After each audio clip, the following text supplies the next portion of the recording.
Excuse me. This meeting is called to order. This is the January 4th meeting of the Planning Board. To get right into the agenda,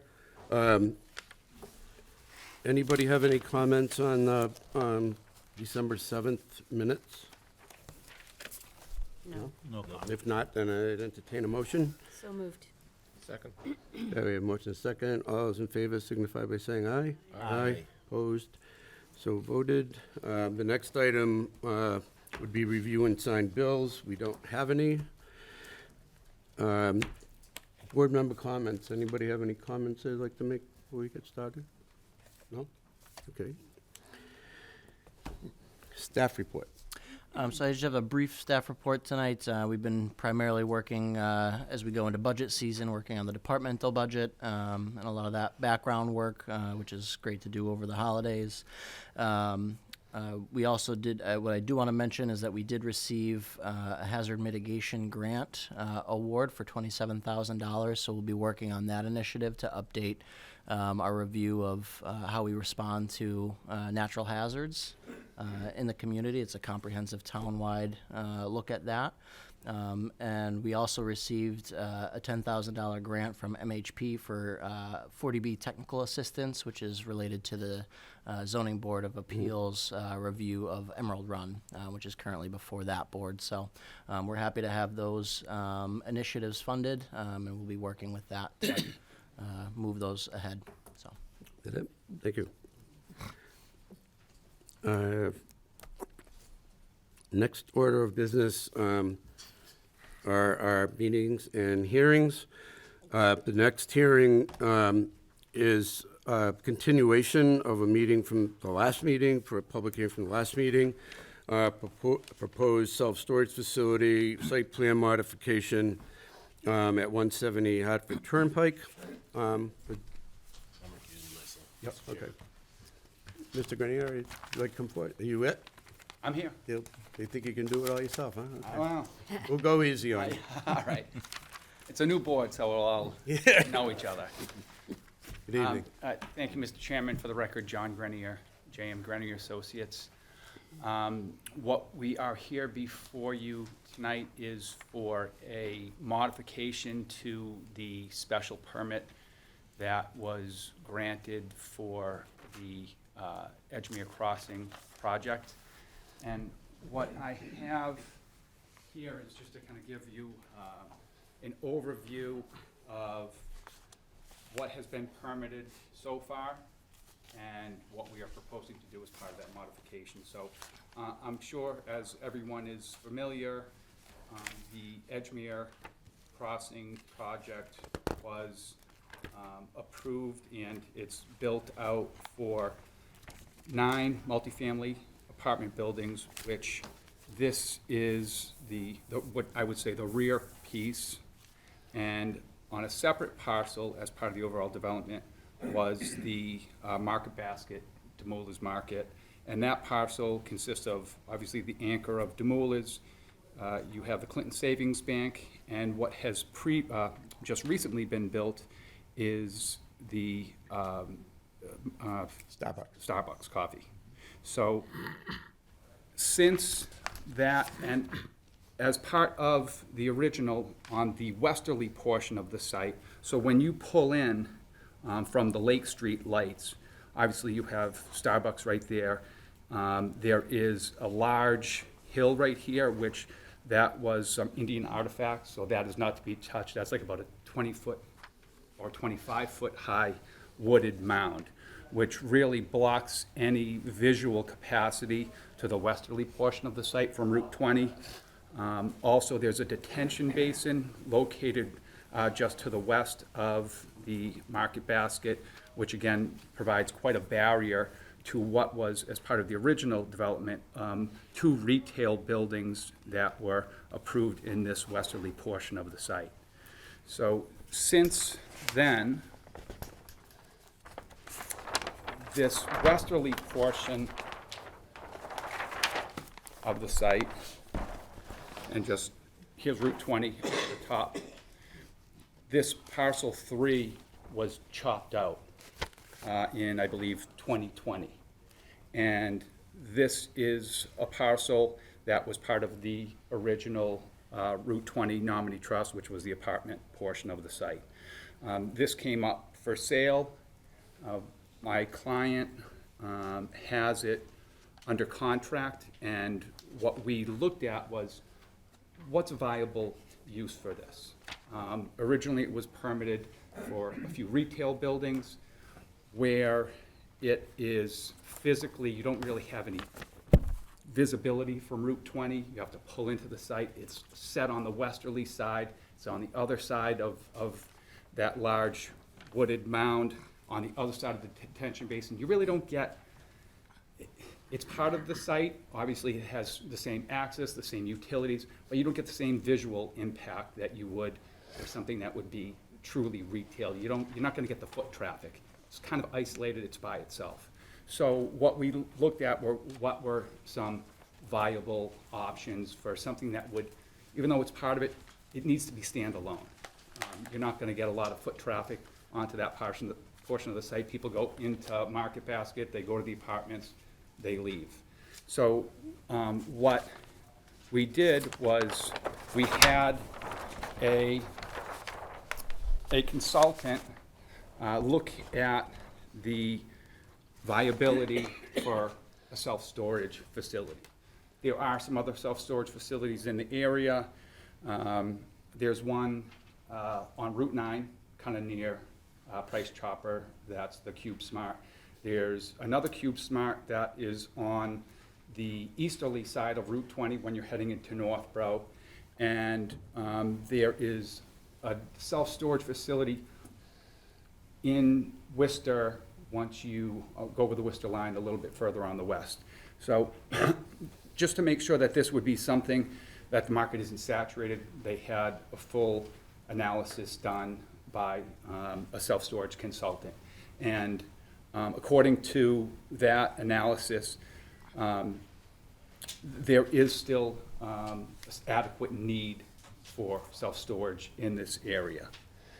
In addition to that, we did have meetings with the Route 20 Nominee Trust folks who own the apartments. We had a meeting with them a few weeks back, as well as a meeting with the representatives from Demoulas. The apartment owners, they think that this is a good accessory use, so to speak, for their residents. It's something that would be, a good amenity. If they have to store, they're in the apartments, if they have to store materials, whether it be furniture, personal items, it's right there. We also, as I said, met with the representatives from Demoulas, and their comments to us, and we've committed to doing, is when you come into the site, here's Route 20's down here. You pull in, this is the front of Market Basket, right here. So you would pull into the site. What's visible in this location would be the front office area for the proposed storage facility. And what we've are working with them and have committed to doing is dressing up the front office area, because that is what would be visible from their section of the site.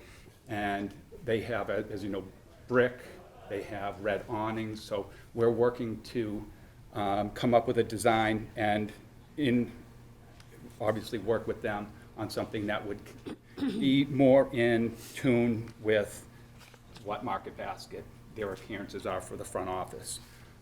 In addition to that, the same type of lighting fixtures we are proposing at the entranceway, same type of landscaping, so we're trying to blend this in with the feel of the rest of the development. So what we are proposing is obviously a self-storage facility. There would be two main buildings which would have climate-controlled storage. So that would be, you walk into the building, go down your aisle, you have units internal. There are no garage access on these two buildings. And both these buildings, one is 11,300, the other one is 11,900. So those are temperature-controlled structures, one story. The balance of the storage facility are what I would term garage units. So the buildings are 30 feet wide, and that would be split to a 15-foot garage, 15-foot deep garage bay on this side, 15-foot deep garage bay on that side, and working our way down the site. So those would have, you pull up with your pickup truck, your trailer, you can load your unit, close your garage door. Everything would be electronic, as all the modern ones. Everything's card key, electronic access, you can get in. So what we have done so far, obviously we have our application with you to modify the overall special permit for the project, where the modification is to go from what was 2 retail buildings to a self-storage type facility. We have an application in front of the Conservation Commission because obviously we're modifying the work that's done within the buffer zone to the wetlands and to Flint Pond. As part of that application, we had, even though there is a valid order of conditions which would lock in the wetland line, it had been a couple years, we agreed to reflag the wetlands, which we have done, and we presented that change. It was walked by the Conservation Commission's consultant wetland scientists over at Ecotech. There were 2 areas where the wetland line was adjusted. One was, actually 3. There was one in this northerly portion, one in this central portion, and then another small area at the southerly portion here. So based on the modification to the wetlands, what has been presented to you is being modified slightly because we're making sure that we can grade and do drainage and work the driveways around and make sure that we're not filling any wetlands. So in general, it's the same program. We're just modifying some of the building layouts and the location of some of the drainage. As I stated before, we're going to be using, they have stubbed sewer and water connections already going off of where you have a little stub driveway that exists right now going to the site. In terms of drainage, we're going to be using approximately the same square footage of impervious area that was allocated to this detention basin. The balance of the site, which is the southerly portion, we're capturing that and recharging that into the ground. As part of our due diligence with this, we went out to the site. As with every site, it's either sand and gravel or it's ledge. So it was sand and gravel, and this area of the site, as you know, it was part of the old drive-in movie theater. This area, decades ago, someone went in, they took out all the sand and gravel, and they left, there's a knob, kind of a hogback of ledge up the center portion of the site. So we're trying to balance the site, try to keep consistent with the grades, so we're stepping these buildings, these garages down, and trying to balance the cut and fills, and also make sure that we can recharge all of the roof runoff and the driveway runoff. So that's kind of a general overview. We will be asking for continuance tonight. I wanted this to kind of be an introduction, tell you how we got to where we are today. See if you have any overall questions. We did have comments back from Graves Engineering, from the DPW. We have been talking to the fire department about getting fire apparatus, and we've done some turning radiuses around there. We had some conversation with them about vehicles and emergency vehicles to make sure that they have access to get around the site, which we do. And also we have comments from both DEP and the Conservation Commission. So I just wanted to have this as an introduction, give you an overview of the modification that we are requesting, and get some feedback from you folks, and then we can try to compile everybody's questions, comments, concerns, and come up with an updated site plan that hopefully addresses all of those comments. So Okay. with that, I'd put it to the board with any Thank you. additional. Questions, members of the board? I have two questions. You mentioned about the wetlands that you adjusted in 3 different locations. Was wondering if that means has there been less of wetlands or more of wetlands, and or it just evened out overall? For the most part, the wetland line is the same. There were a couple areas where if you had a wetland line that was going straight, 10 or 15 feet, we had one flag that kind of jumped in. Another spot where it jumped in a little bit. So these were like, it pinched into the site a little bit.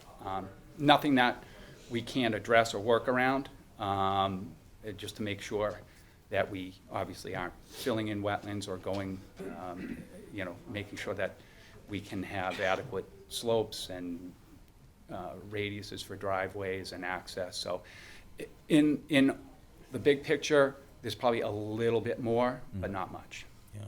So was this adjustment made after the last Concom meeting, or was this presented to the Concom meeting? What we had an initial meeting with Conservation, and that initial meeting, we discussed saying we're obviously modifying, or we submitted a new notice of intent, because it's really not a modification, it's a different plan. They had 2 retail buildings, we have a self-storage facility. It's not like, oh geez, we changed a couple parking spaces here, or we modified, a little bit of a location of a building, completely different plan. So we submitted a brand-new notice of intent application to them. As at that first meeting, it was requested, even though the owners of the property have a locked-in order of conditions, and they extended that till, I believe, the beginning of 2025, which does lock in the wetland line. It was requested that it had been a couple of years, can you reflag the wetlands as part of this project? So we said, sure, no problem. We did that. We had the wetland flags, reflagged, updated. Our consultant, wetland scientist, walked the line with the town's consultant at Ecotech. And what's kind of interesting is Ecotech had flagged the original line at the very beginning. So pretty much it was the same line, just a couple areas where they said, it looks like it may have come in a little bit here, it may have come in a little bit there. So we were at the last Conservation Commission meeting, and it was same type of meeting. We said, yep, we did reflag it as you requested. There are a couple areas that the line varied a little bit, and we're going to be coming back to you with updated plans at the next meeting. So that was our last hearing with them, basically letting them know that we did have the wetland line updated. Their consultant had reviewed it. We did modify it slightly, but we were going to be modifying the plan to accommodate the new flagging. Yeah. Since you're asking for modification, I was wondering if the square footage of the structures, like those 2 buildings and the other garages, is that pretty much similar to your original The proposal? retail, I know it had changed a couple of times, a couple of iterations, but what I believe was the last iteration, they had a 12,500 square foot retail building at the center and a smaller 4,000 square foot. So you're looking at about 16,500 square feet. Obviously, they have, for that type of use, you need more parking. They have a relatively large parking area in front to service both those buildings, and they had a loading area and dumpster area in the back of the bigger retail. And I believe the total square footage for the self-storage is, I don't have the exact number, it's about 78,000 square feet.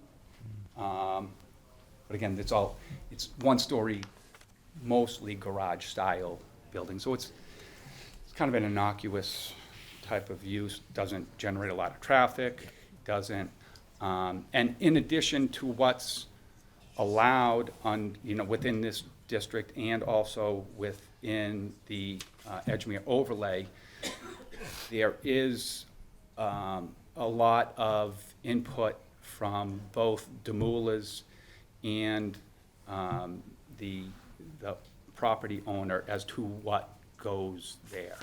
Obviously, Market Basket, they have restrictions on nothing that will compete with them. They don't want food services, they don't want a liquor store, they don't want, so there's, beyond just what's allowed under the zoning, there's further restrictions or scrutiny from, and I don't blame them, I would do the same thing. They don't want anything that's gonna no odors, nothing that is, that would negatively affect them. So that was also part of our meetings with Demoulas and the owners to say, this is a use that we think won't be a detriment to you. It may be complementary.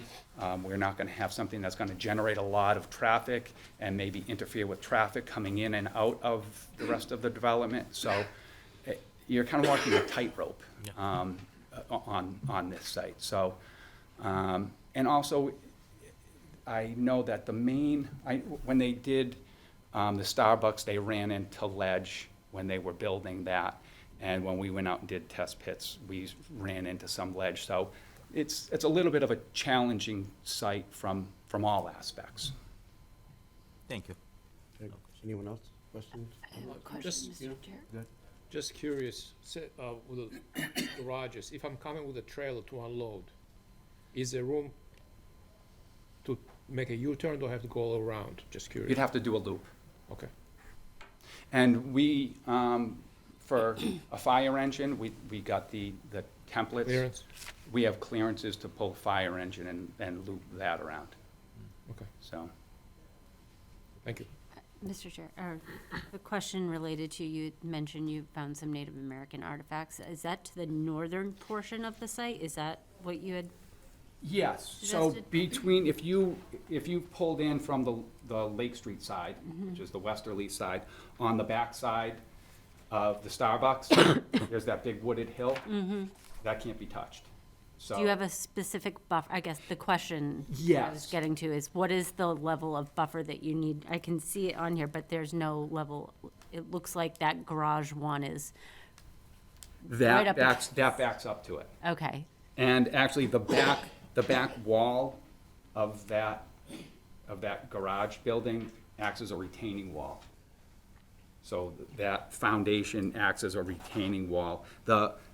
The front side of it, where the garage doors are it's at elevation 372. The back side is at like 382. So it's backed up into that, just beyond the no disturb. Okay. And there was also another, as part of the Indian artifacts, over on the southwesterly side in this knob, there was another area that there were some artifacts, so this area can't be touched either.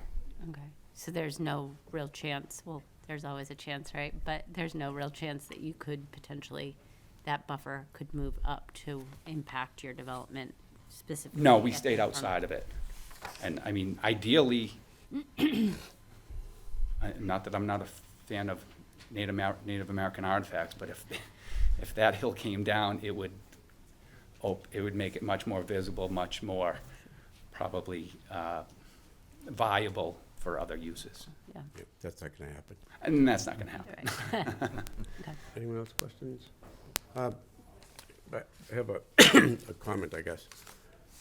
That plan uses a lot more of the site than the plan when this was originally permitted. That's true. Okay. Did that change? It must have changed what you had to do with recharge in the retention basins?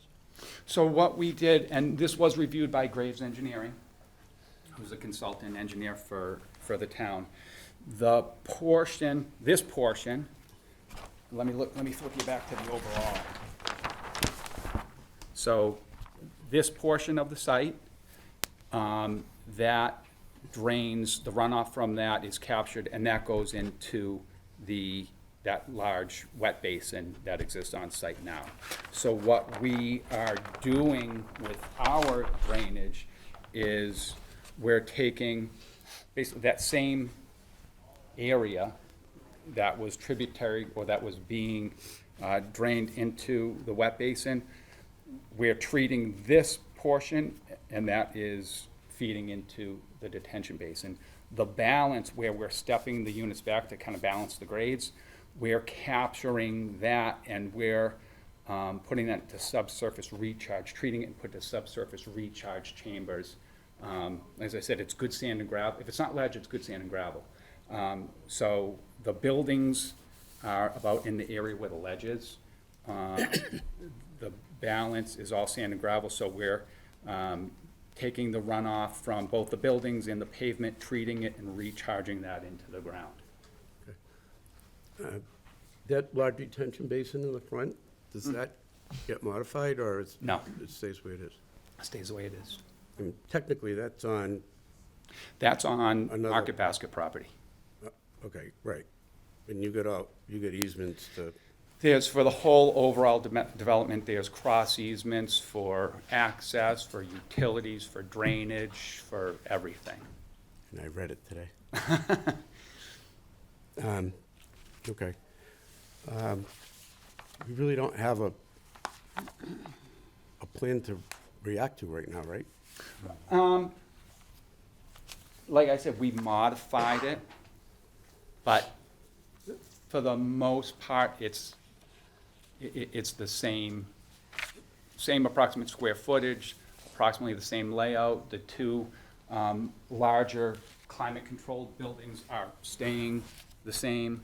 What we did was we shrank up these buildings a little bit, and then there's another, this long, narrow, it's 20 feet deep. We have a similar building on the other side.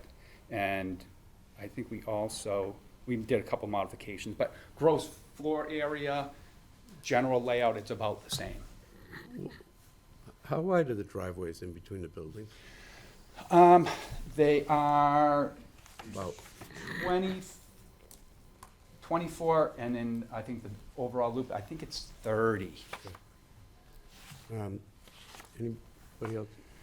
Got a couple more questions. You saw Graves' comment on snow storage. Yes. I think several of us picked up on that on our own. So Right. Have you responded to them on that yet? We haven't.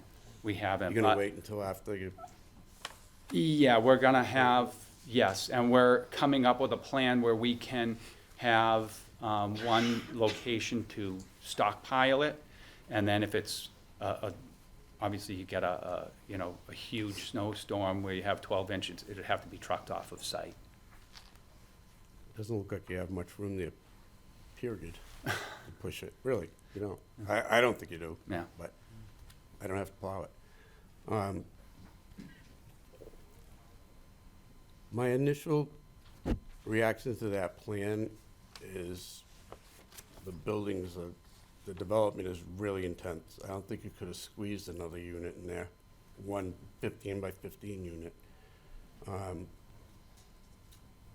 Do they need to have that many? It just seems like it's so tight. I know those things usually are, but Yeah. you don't have a lot of wiggle room in there. How this plan came to be is we did an initial layout on our own, gave that base plan to a company out of Connecticut that's what they do, layouts, they help you, they provide the whole building packages, they provide everything except from they don't provide the foundation, obviously, but they provide all of the, the framing, the roof, the whole, it's almost like a building package. And they do all of the layouts for you. They help you give a good mix of unit sizes so that there's formulas, you know, you don't want to have 80% of it be units that are, you know, 10 by 30, because so they help do a good mix of unit sizes so that you're distributing it so you get good, obviously, you get as much user-friendly, or they help distribute it so it works best and you can keep it full. Obviously, the biggest design thing is making sure you're feeding the market the size of units and keeping it as full as you possibly can. And obviously, the more units you have, the more viable the project is. And according to them, we're kind of in a good sweet spot. If it's too small, it's too expensive, you can't keep it full, it's not gonna be economically viable. So, obviously, we're gonna try to get as many units as we can to make it as economically viable and make it a good business and have it be profitable and have people pay their taxes. Mr. McGoldrick, do you have anything? No, I think most of it was covered through Graves. I know you're still working with some of the other comments from the other departments, so. Mm-hmm. So, does anybody else have any other questions? Does anybody in the audience have any questions on this? No? Then you're asking for a continuance Please. until, We do have a layout that's complete. We've done the drainage. We've done our turning radiuses for emergency vehicles. We are currently working on new elevations for the office, so we can work with Demoulas on that. So I think we should be in good shape for next month's meeting. We do have a meeting coming up in a couple of weeks with Conservation, so they'll see the updated plans, so we'll get some additional feedback from them. But I think if we go to next month's meeting, I think we'll have something more solid to present. okay, so February then, February. okay. Okay. We're not 100% sure right now if we're gonna meet on the 5th or the 8th. So just logistically in regards to that, we do have to. I mean, the continue- 1st or the 8th. We do have to continue to a time and date certain, so Oh. I know that's on the agenda for later in the night, but we may want to discuss if that's, if we're still holding that February 1st meeting as both.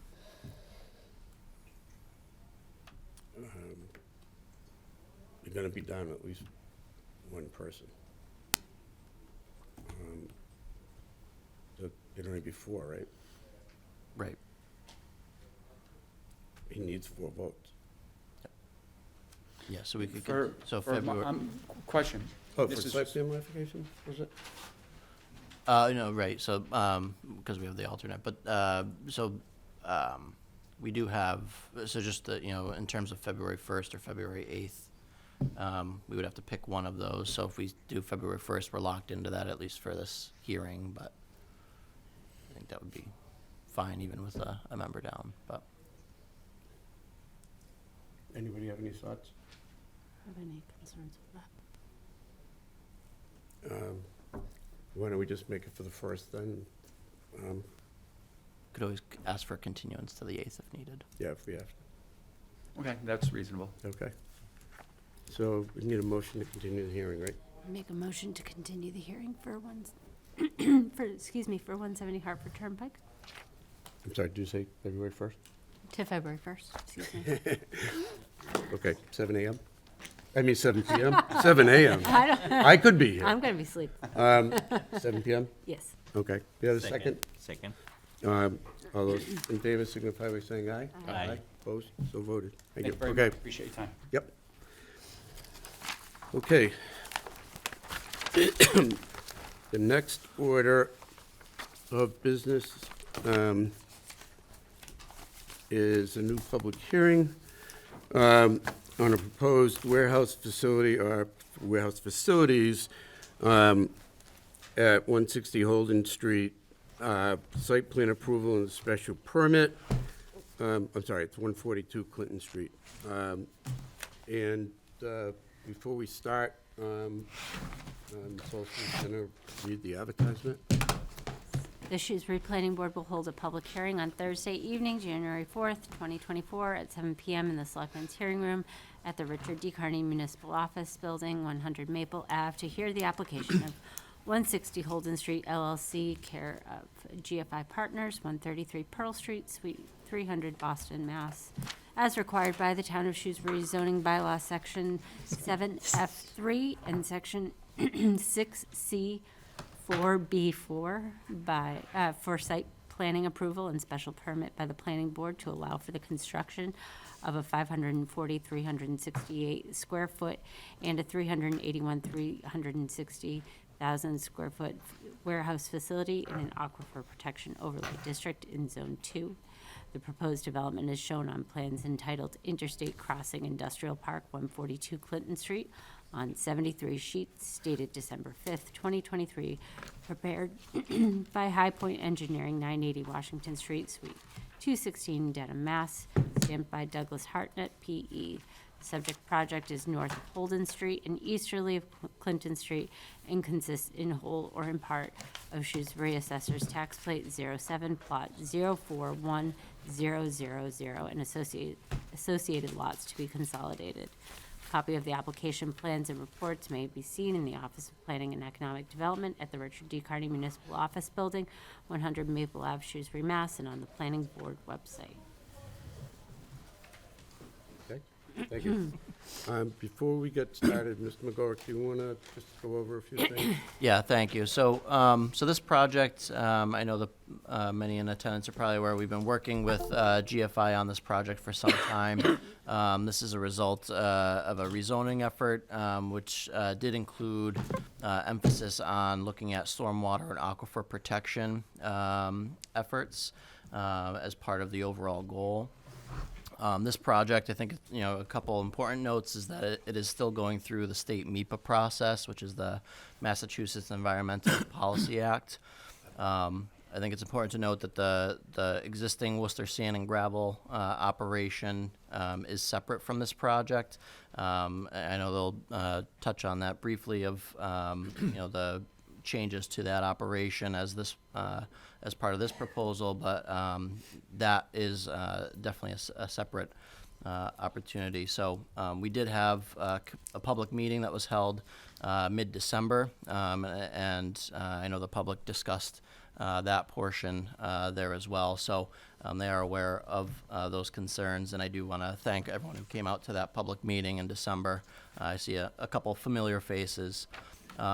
Tonight is going to be a high-level discussion. We are developing a schedule of specific topics that will be addressed later at each meeting. So subsequent to this, in our February meeting, we'll be discussing site plan and stormwater in more specific detail. Following that, at our March meeting, we'll be looking at traffic as a whole. And then in April, we intend to look at sound and any other general comments. Sound was another issue that was brought up in that public engagement process, so we do want to take a look at that. And we have a peer review that is being lined up for that aspect. So with that, again, it's a high-level introduction to the project. And when we develop that schedule, that'll be posted to the project page. We again encourage the public to follow along with that.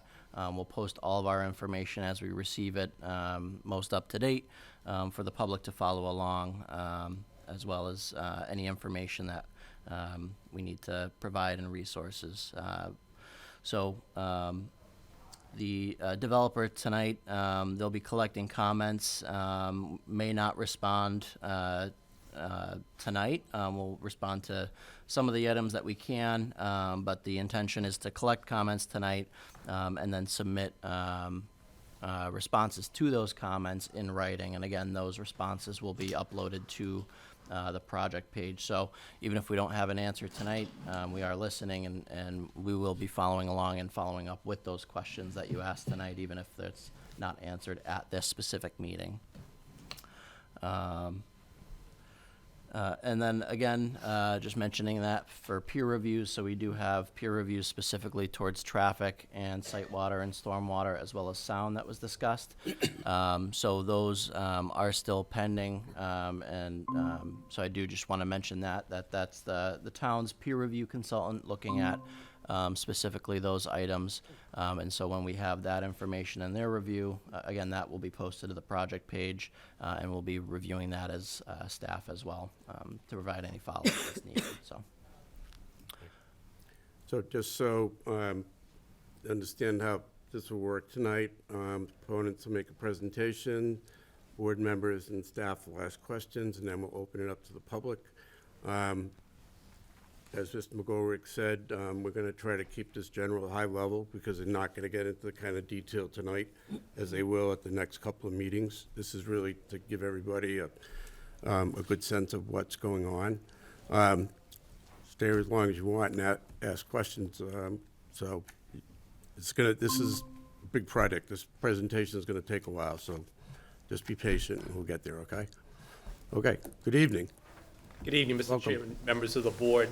For the record, my name is Mark Donahue. I'm an attorney at Fletcher Tilton, and I have the pleasure of representing 160 Holden Street LLC, the applicant before you for site plan approval and a special permit under the Aquifer Protection Overlay District. Mr. McGoldrick stole a fair amount of my thunder, but I'm going to deliver it back anyways because I have it ready.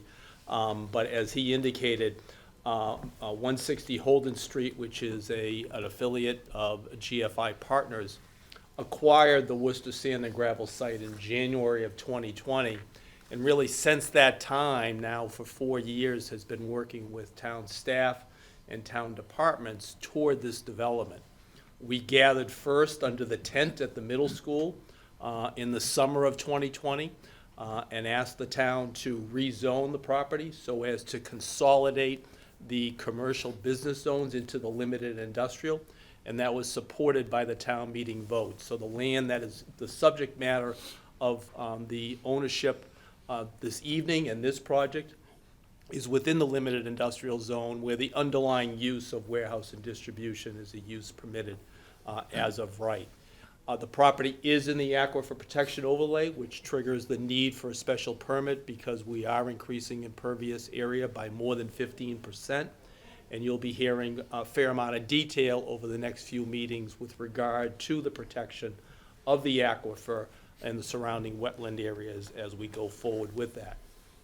As was indicated by Ms. Holstrom as reading the record, there are two separate buildings that are part of the development.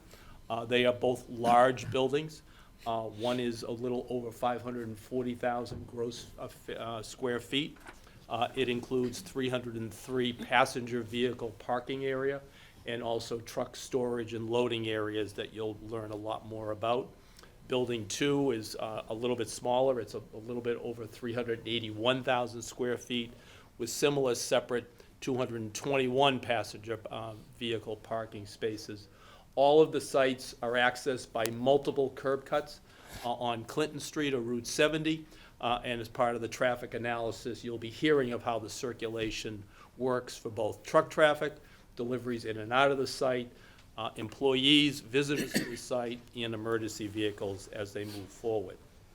As has been said, the Worcester Sand and Gravel operation, which has been there for an extended period of time, will continue to be there. It is being consolidated into approximately 20 acres of land that we will show on the plan, but it really is a consolidation and it remains and really is not the subject matter of this hearing process, but we are glad to engage in discussions with our neighbors with regard to issues in maybe a separate forum that we can talk about.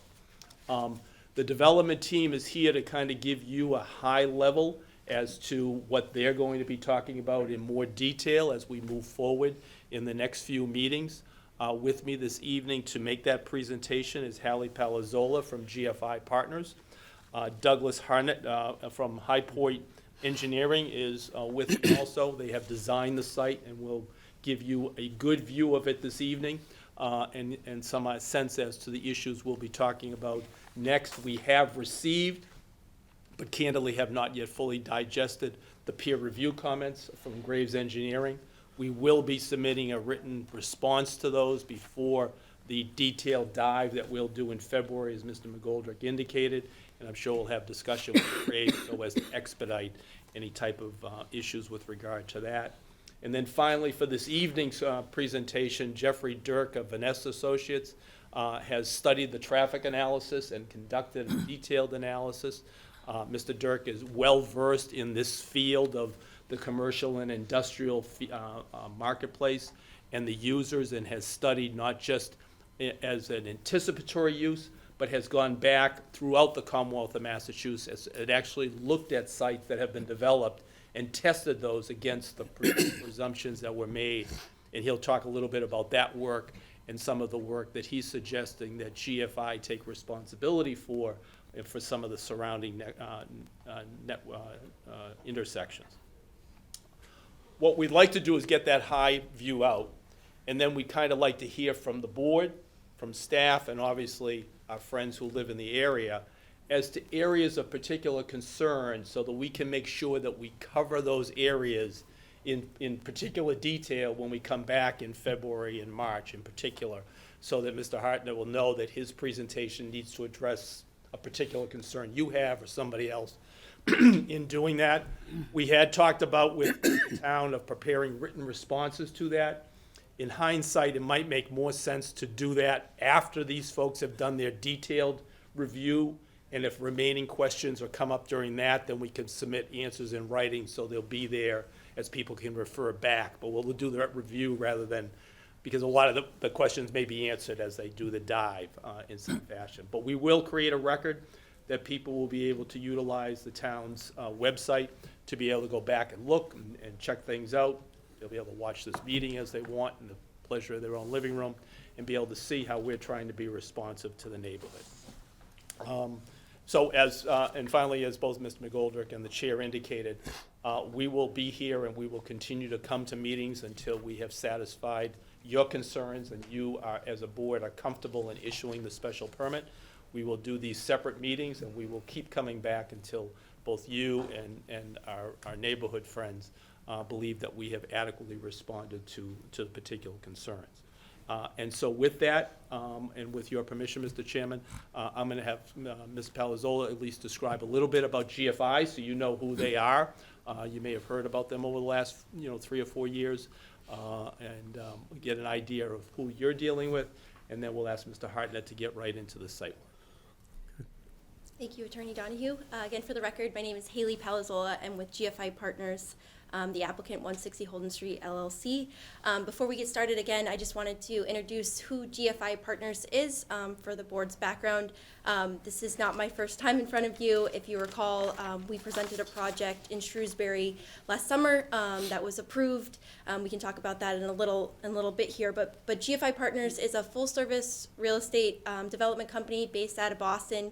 For the last 30 plus years, we've been investing and redeveloping real estate in the Worcester area, currently own and manage about 5 million square feet of real estate in the Worcester central region of Massachusetts. My team and I are actively permitting about 8 million square feet of Class A industrial space throughout the Northeast, and I'd like to highlight a few of those projects on the next slide. Because we're a full-service real estate developer, what does that mean exactly? Well, we buy real estate, we redevelop it, we build it, we construct it in-house, and then we hold it as long-term owners, and we manage all of our assets. So the group that you see here today is the group that will operate the facility or manage the facility, and very reachable, so provides kind of a benefit in working with local communities, and we pride ourselves in that. On this slide here, I just wanted to highlight a couple of our tenants in our portfolio to give you an idea of the types of users that our facilities attract. Some familiar names is Polar. They occupy space in a few of our buildings. Imperial Distributors were in Auburn. We brought them back to Worcester for a brand new Class A facility in Worcester. It's a 630,000 square foot facility there. A couple of other names you've seen before. Again, as I mentioned, we were in front of you last summer to present our project over at 440 Hartford Turnpike. We'll actually come back before you at the next hearing to do a slight modification for that plan, but since then have leased the building to PI. It will become their new North American headquarters, which is huge news and kind of speaks to the type of development that we're talking about here. So a lot of times, like we are before you tonight, we're permitting a spec warehouse. We don't know who the end user is. We design for the flexibility of these buildings to try to attract these tenants. The project becomes believable once we get the permits and it start being marketed, and then the tenants kind of come as they will after that. And that's exactly what's happened at 440 Hartford Turnpike, so we're excited to announce that. The other properties listed on this page are currently being constructed and will be delivered very soon. Again, a couple of big names on this page. Life is Good, we're building their brand new manufacturing warehouse distribution facility in Hudson, New Hampshire, to be delivered later this spring. And we do a ton of work in Devens. Avantor Fluid Sciences was instrumental in the COVID-19 vaccine, just to highlight a few of these. So very active in the community. We have a lot of cool projects that we're working on, and they just seem to be getting better and better every day. So we're excited to talk to you tonight, this evening, about this project here on Clinton Street, Route 70. With that, I will go ahead and turn it over to Doug Hartnett, our civil engineer, to talk about the site plan and stormwater design. Thank you, Haley. Again, for the record, Doug Hartnett, principal with High Point Engineering, engineer of record for the project. I'm going to go through a few slides. The first slide you see here is actually a rendered slide from a consultant retained by GFI that I believe gives a very good image of what this built project would look like in and of its own area within the property, but also the adjacencies of the residential properties that abut it. For context, for orientation, we'll be talking about north and south and so forth. So north is to the right of the page in order to make this orientation work. So if I'm describing to the north, I'm talking to the right. If I'm talking about the west, it's up the page. East is down the page. As Attorney Donahue had said, we have two buildings. The building 100 is 368,000 square feet. It's what we call a cross-dock type of design, where you have loading on both the wide ends of the building. That allows for operations within the building. It allows for both incoming and distribution of goods, depending on the operator. Building 200 is 381,360 square feet, also a cross-dock type of design. But it's a little bit, it's not fully docked for a couple of reasons that we'll describe more in the design discussion. As you can see, Clinton Street is at the top of the page, and as Attorney Donahue had pointed out, there's 3 different access points to get to the property.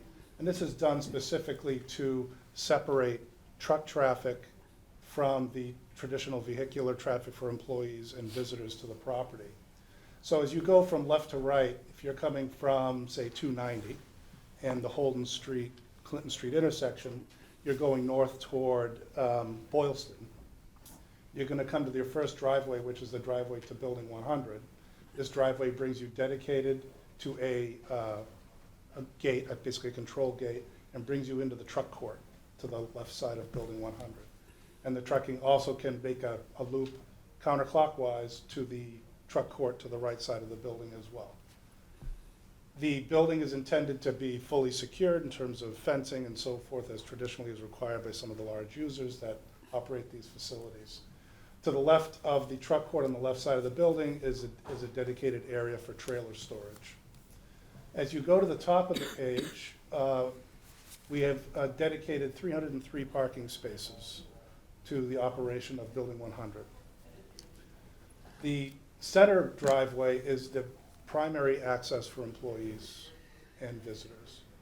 It works well in that you're able to bifurcate it from the trucking driveways, but also provide a main access point to get to the 2 parking fields.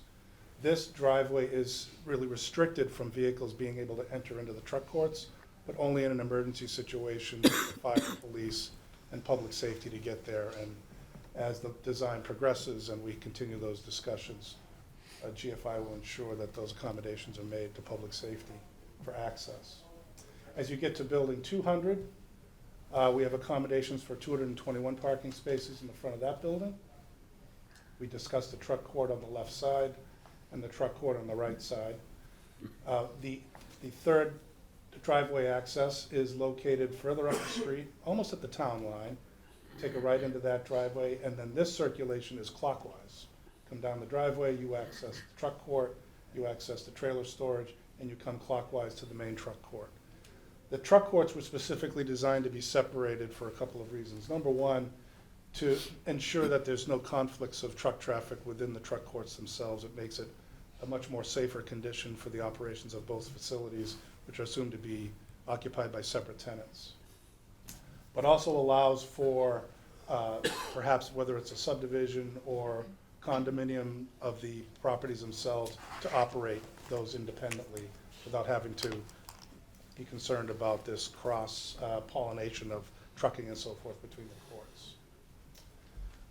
The way the site design was developed, there's a number of items that define the site as to why it's designed the way it is today. We have bordering vegetated wetlands that are located at the east of the site, which is down the page. There's a significant wetland system in that area that's been delineated and surveyed by GFI's consultant team. There are also wetlands on the west side or up the page from Building 100. It's a depression adjacent to the Route 70. Street drainage dumps into that area, but it is a jurisdictional wetland area, and so that is why we also have a preservation of that area for no impact. The project has also sought to minimize the disruption of mature forested vegetation adjacent to the residential districts, both on the left side of the site plan and the right side of the site plan. We talked about the warehousing, we talked about the general circulation, we discussed the parking. A landscape plan has been prepared and developed and submitted for review by the board and the peer review consultant that provides a general landscape design typical for a light industrial or warehousing facility such as this. The other aspects of the landscape design that are unique to this project are embellishing the entries. So as you come into the main driveway, you see what appears to be two courtyards. And this is by design to provide an entry sequence to get to the main entrances to the buildings. Those are outdoor patio areas, so for employees can congregate and have some outdoor space to be able to, whether it's work, whether it's to have some passive recreation. And adjacent to those areas, we have robust landscape, we have rain gardens and so forth that will complement those areas, soften the experience as you come into the front entries of those buildings. From a lighting perspective, you don't see it on the plan, our consultant SK Associates is our lighting consultant. Lighting would be a traditional lighting plan that meets the requirements for dark sky compliant lighting design, as well as providing lighting that includes house cutoff fixtures. I'm sure most board members are aware of what those are. What that does is it cuts off the light that might be seen from abutting properties and also eliminates light wash that may extend to those properties. A photometric plan has been submitted and included within the design set that the board has, and the photometric plan demonstrates that there is no light wash based on a foot candle intensity at any of the properties along the property line of the site. The last piece is there are a few sound mitigation walls located on the right side of Building 200 in that location there, and on the left side of Building 100 just above the trailer storage area, as well as two sound walls that are located in the truck courts. And these were designed to provide additional attenuation of sound that may come from the truck courts during operations. And that'll be explained in much more detail to the board at a later date when we go through the sound study discussions. Next slide, Daley.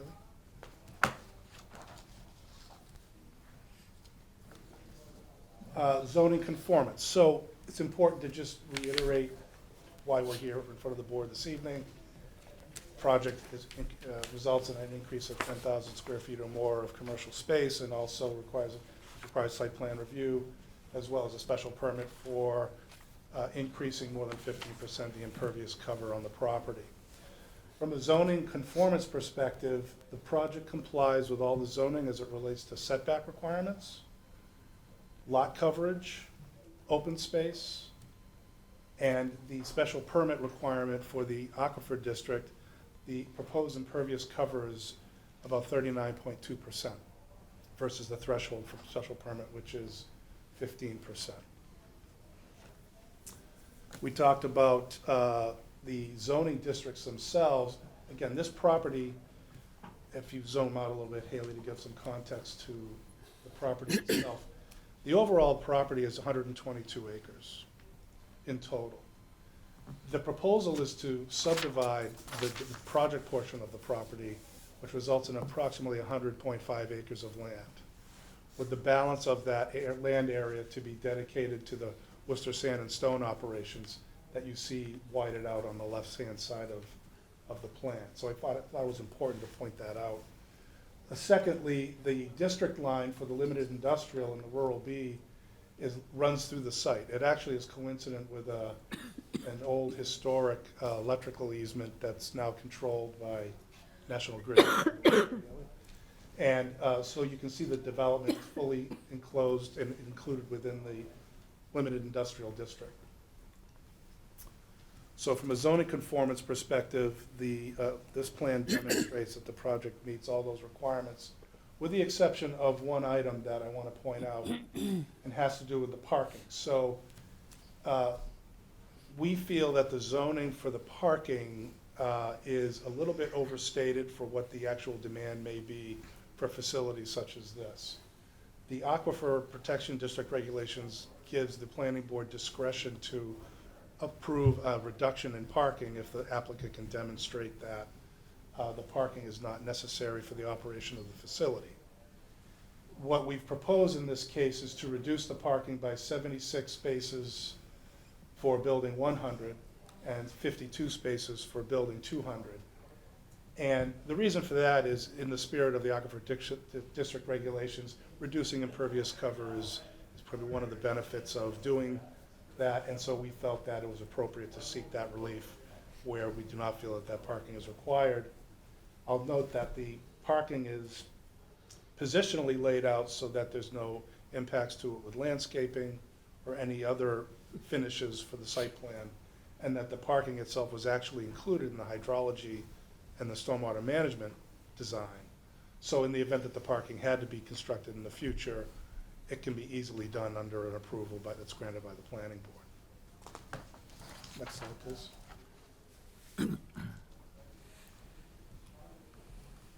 This is our grading and drainage plan. So if you were to go out there today, the lay of the land, you're high at Clinton Street and you're low at the back. So you're high to the west and you're low at the wetlands to the east.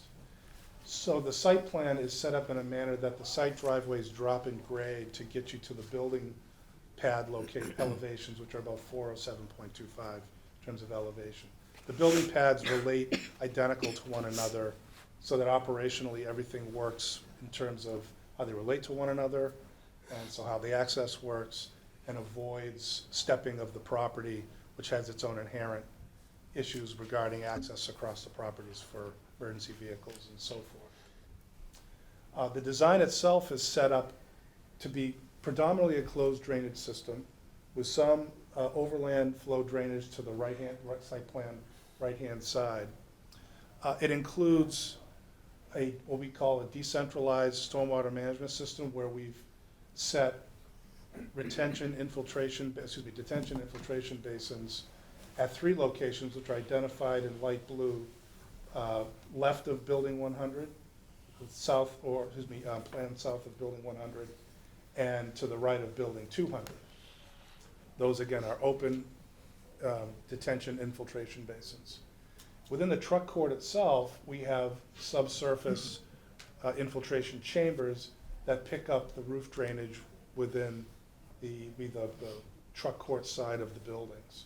And those basins, or those chambers, provide, again, detention infiltration with overflow to the basin to the plant south of Building 100.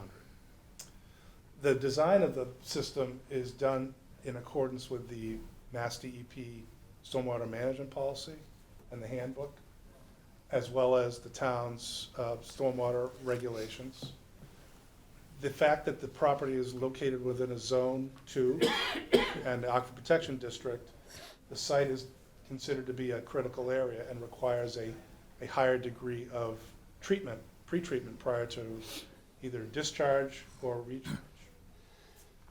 So what this slide presents is some of the benefits of the design.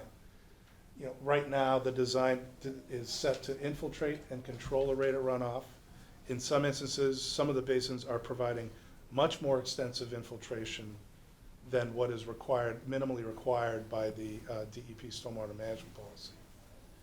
The project improves the stormwater runoff by eliminating a significant portion of the degraded property. I'm sure the board members have driven by there at some point in time as residents, and replaces it with a state-of-the-art commercial development that is obligated to provide these best management practices, stormwater controls that not just clean the stormwater, but promote infiltration in a manner that is beneficial not just to the wetlands and the surface waters, but also to the aquifer itself. As I said, it's a critical area, so the pre-treatment requirement is that the project is, at a minimum, is required to pre-treat 1 inch of stormwater runoff. The project itself actually provides almost 3 times that. And that's due to the fact that we need to provide stormwater controls, given the fact that there's no previous development there other than the fill that's been imported and processed and spread around the land. So there is a higher degree of design focus on items such as peak rate flood control, which requires getting more stormwater in the ground. We talked about the areas, we talked about the rainfall. There'll be a long-term operation and maintenance plan that is pretty typical for projects of this type. That is an ongoing inspection and reporting plan that will be initiated as part of the project approval. And then lastly, not raised before, but Haley, maybe you want to go to the slide that shows the zoning components. One item that I didn't raise here has to do with, and Attorney Donahue touched on the discussions with the town. So one of the discussions that the town had requested we enter into is the Zone 1 wellhead protection. So the Shrewsbury Department of Public Works has installed 1 new well at the town well parcel and have actually installed another well but not commissioned a second well, and have requested that GFI provide a wellhead protection easement for the 400-foot radiuses for those wells. And GFI, and speaking for Haley, is fully committed to working with the town to provide those easements for the wellhead protection. Go back down to the utility slide.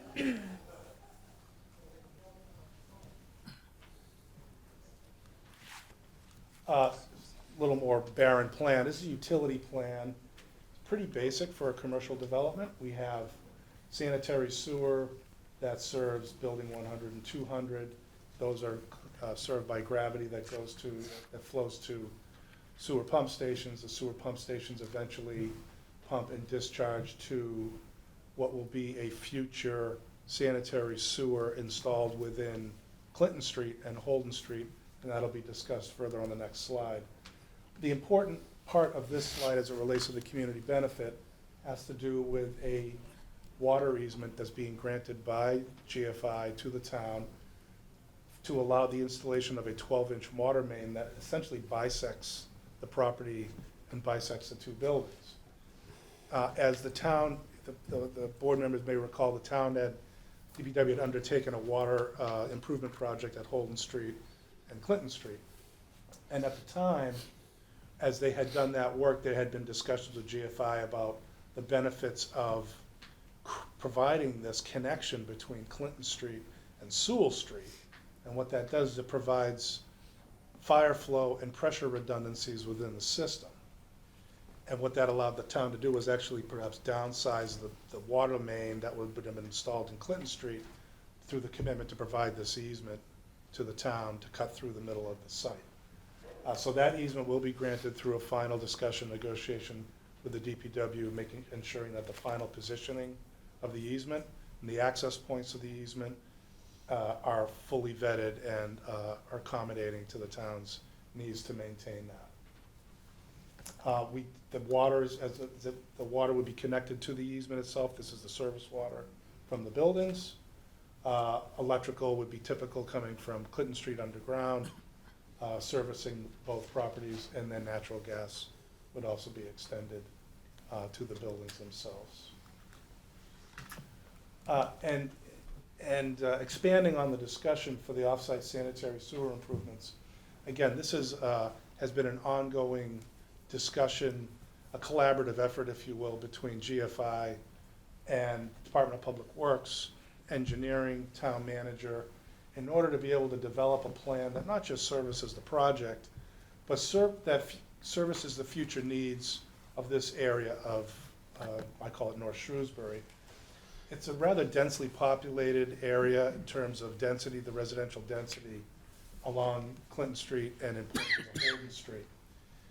So it was agreed upon that GFI would undertake the construction of a gravity and pressure sewer main within Clinton Street and within Holden Street. So if, Haley, if you start from like where our site would actually discharge to, the dashed blue line is what I showed you on the prior slide, which would be our service connection to the sewer that's being installed by GFI on behalf of the town.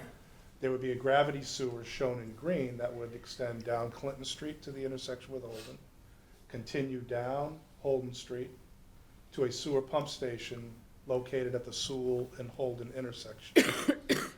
Eventually, there'll be easements tied with both the location of the pump station as well as the access and the operation of the facility. And then from that pump station, a sewer force main will be installed within Holden Street, and that force main will eventually connect to a terminal manhole that was installed for the Shrewsbury High School construction project in 2001, 2002. The DPW, town manager, town engineer have all agreed that this proposal is likely the probably most efficient and most beneficial for not just the project, but for the town.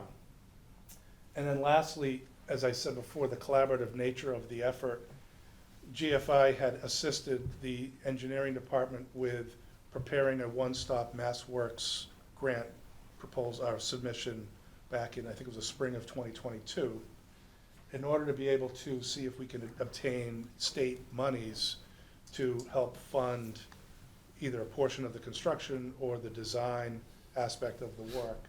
The town was granted $300,000 under the One-Stop MassWorks program. That contract has begun in terms of the design work. The design work is undergoing schematic design now, and we would expect to have the design of the sewer and perhaps even go on out to bid by, say, July to September of this year.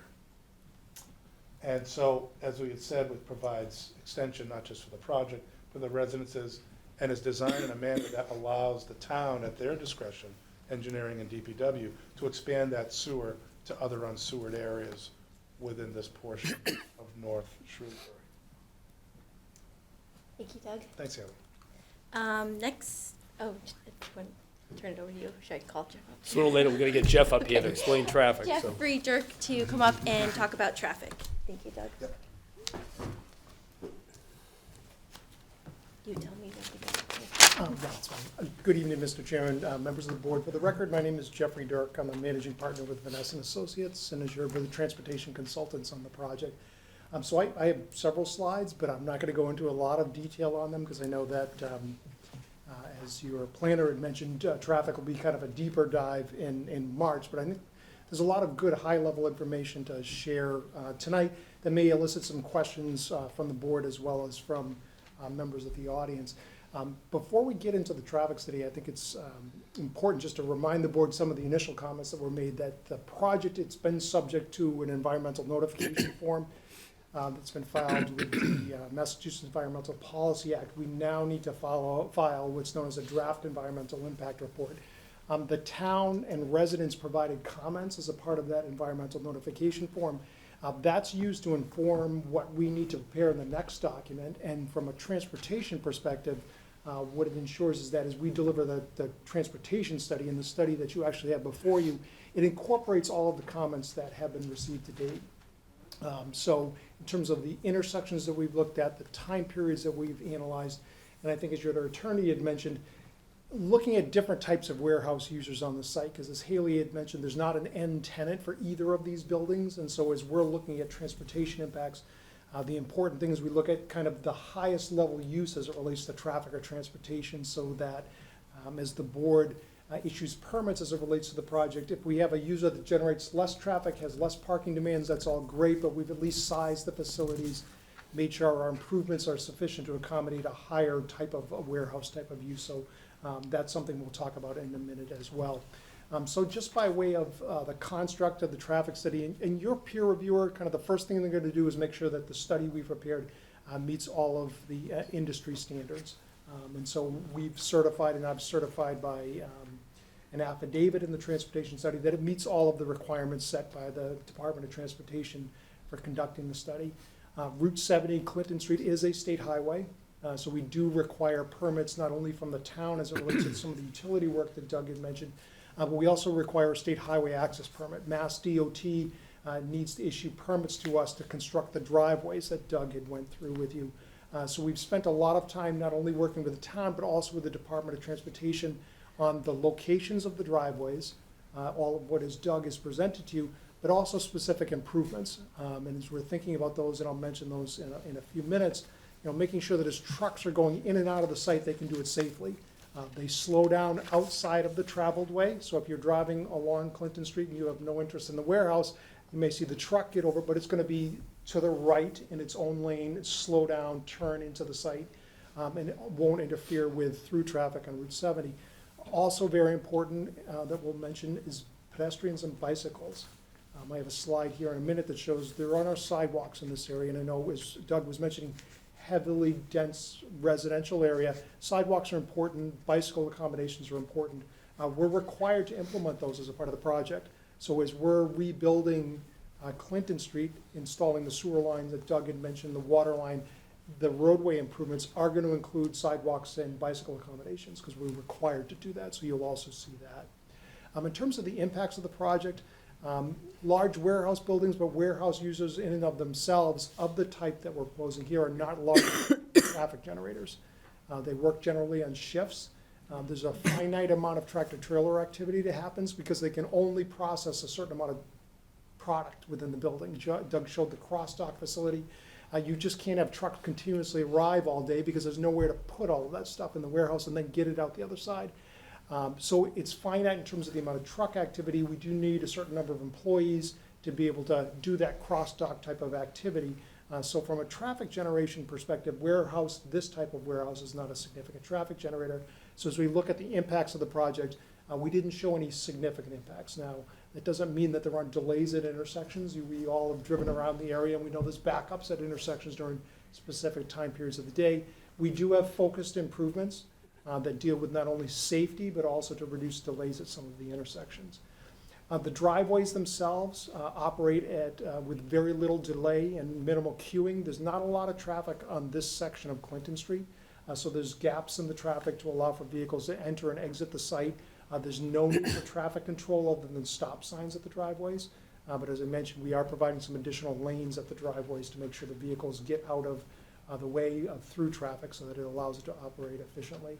Sight lines along this section of Clinton Street are superior. I know you've all been out there. It's relatively flat and straight as it relates to the roadway itself.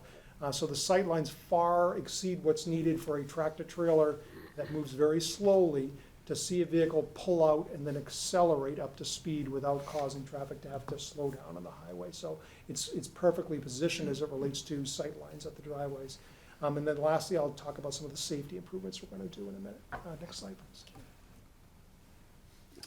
This slide just shows the context of the project site. I won't spend a lot of time on it.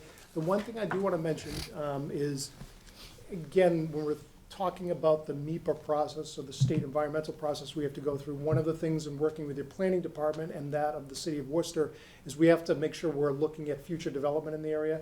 So there's, as you may recall, proposal for a warehouse development off of Holden Street as well. So I've shown that site in orange here. It's not associated with this proposal, but as we've undertaken our traffic analysis, we've included traffic from that site because it's a potential future development that could happen. And so we've built that into our analysis. The state requires that we do that.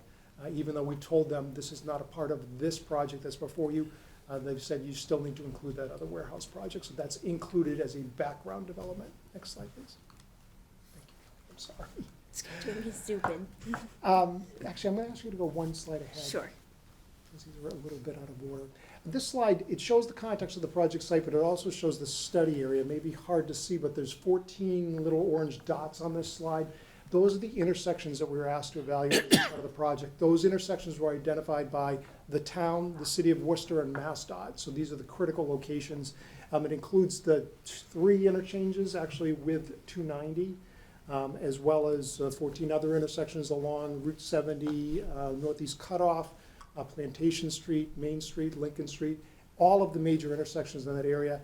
We also looked at, because of specific comments from the town, how much additional traffic might be going by the high school driveways during different time periods of the day. So that was also included as a part of our analysis. Yeah, why don't you go back one? I'm sorry. The importance of this slide, as we look at it, it does show the study area, but what I wanted to point out is where you see the orange lines on the slide here. That's where there are sidewalks. And as you're looking at it, the sidewalk infrastructure does not extend to the project site. So at the present time, as we're thinking about ways to try to get people to use non-auto modes of transportation, which is a significant focus of the environmental filing with the state, at present, there is not that infrastructure. We don't have sidewalks, and we don't have bicycle facilities up in this area. So as we're looking at improvements related to the project, we're looking at discussions with the Worcester Regional Transit Authority to provide bus service to this area, because we have shift-related employees, so that's something that makes sense so that we can cut down on traffic, but also, as Doug has mentioned, the parking, bicycle lanes, as I mentioned, and then sidewalks, which will be introduced in this area as well along at least one side. We're proposing along one side, the residential side of Route 70, so that we'll have those accommodations in place as well. Now we'll go 2 slides ahead. This slide shows the traffic characteristics of the project. So just very quickly or briefly looking at warehousing in general. When we're generating traffic numbers, there's 3 types of warehouses or warehousing that we're looking at.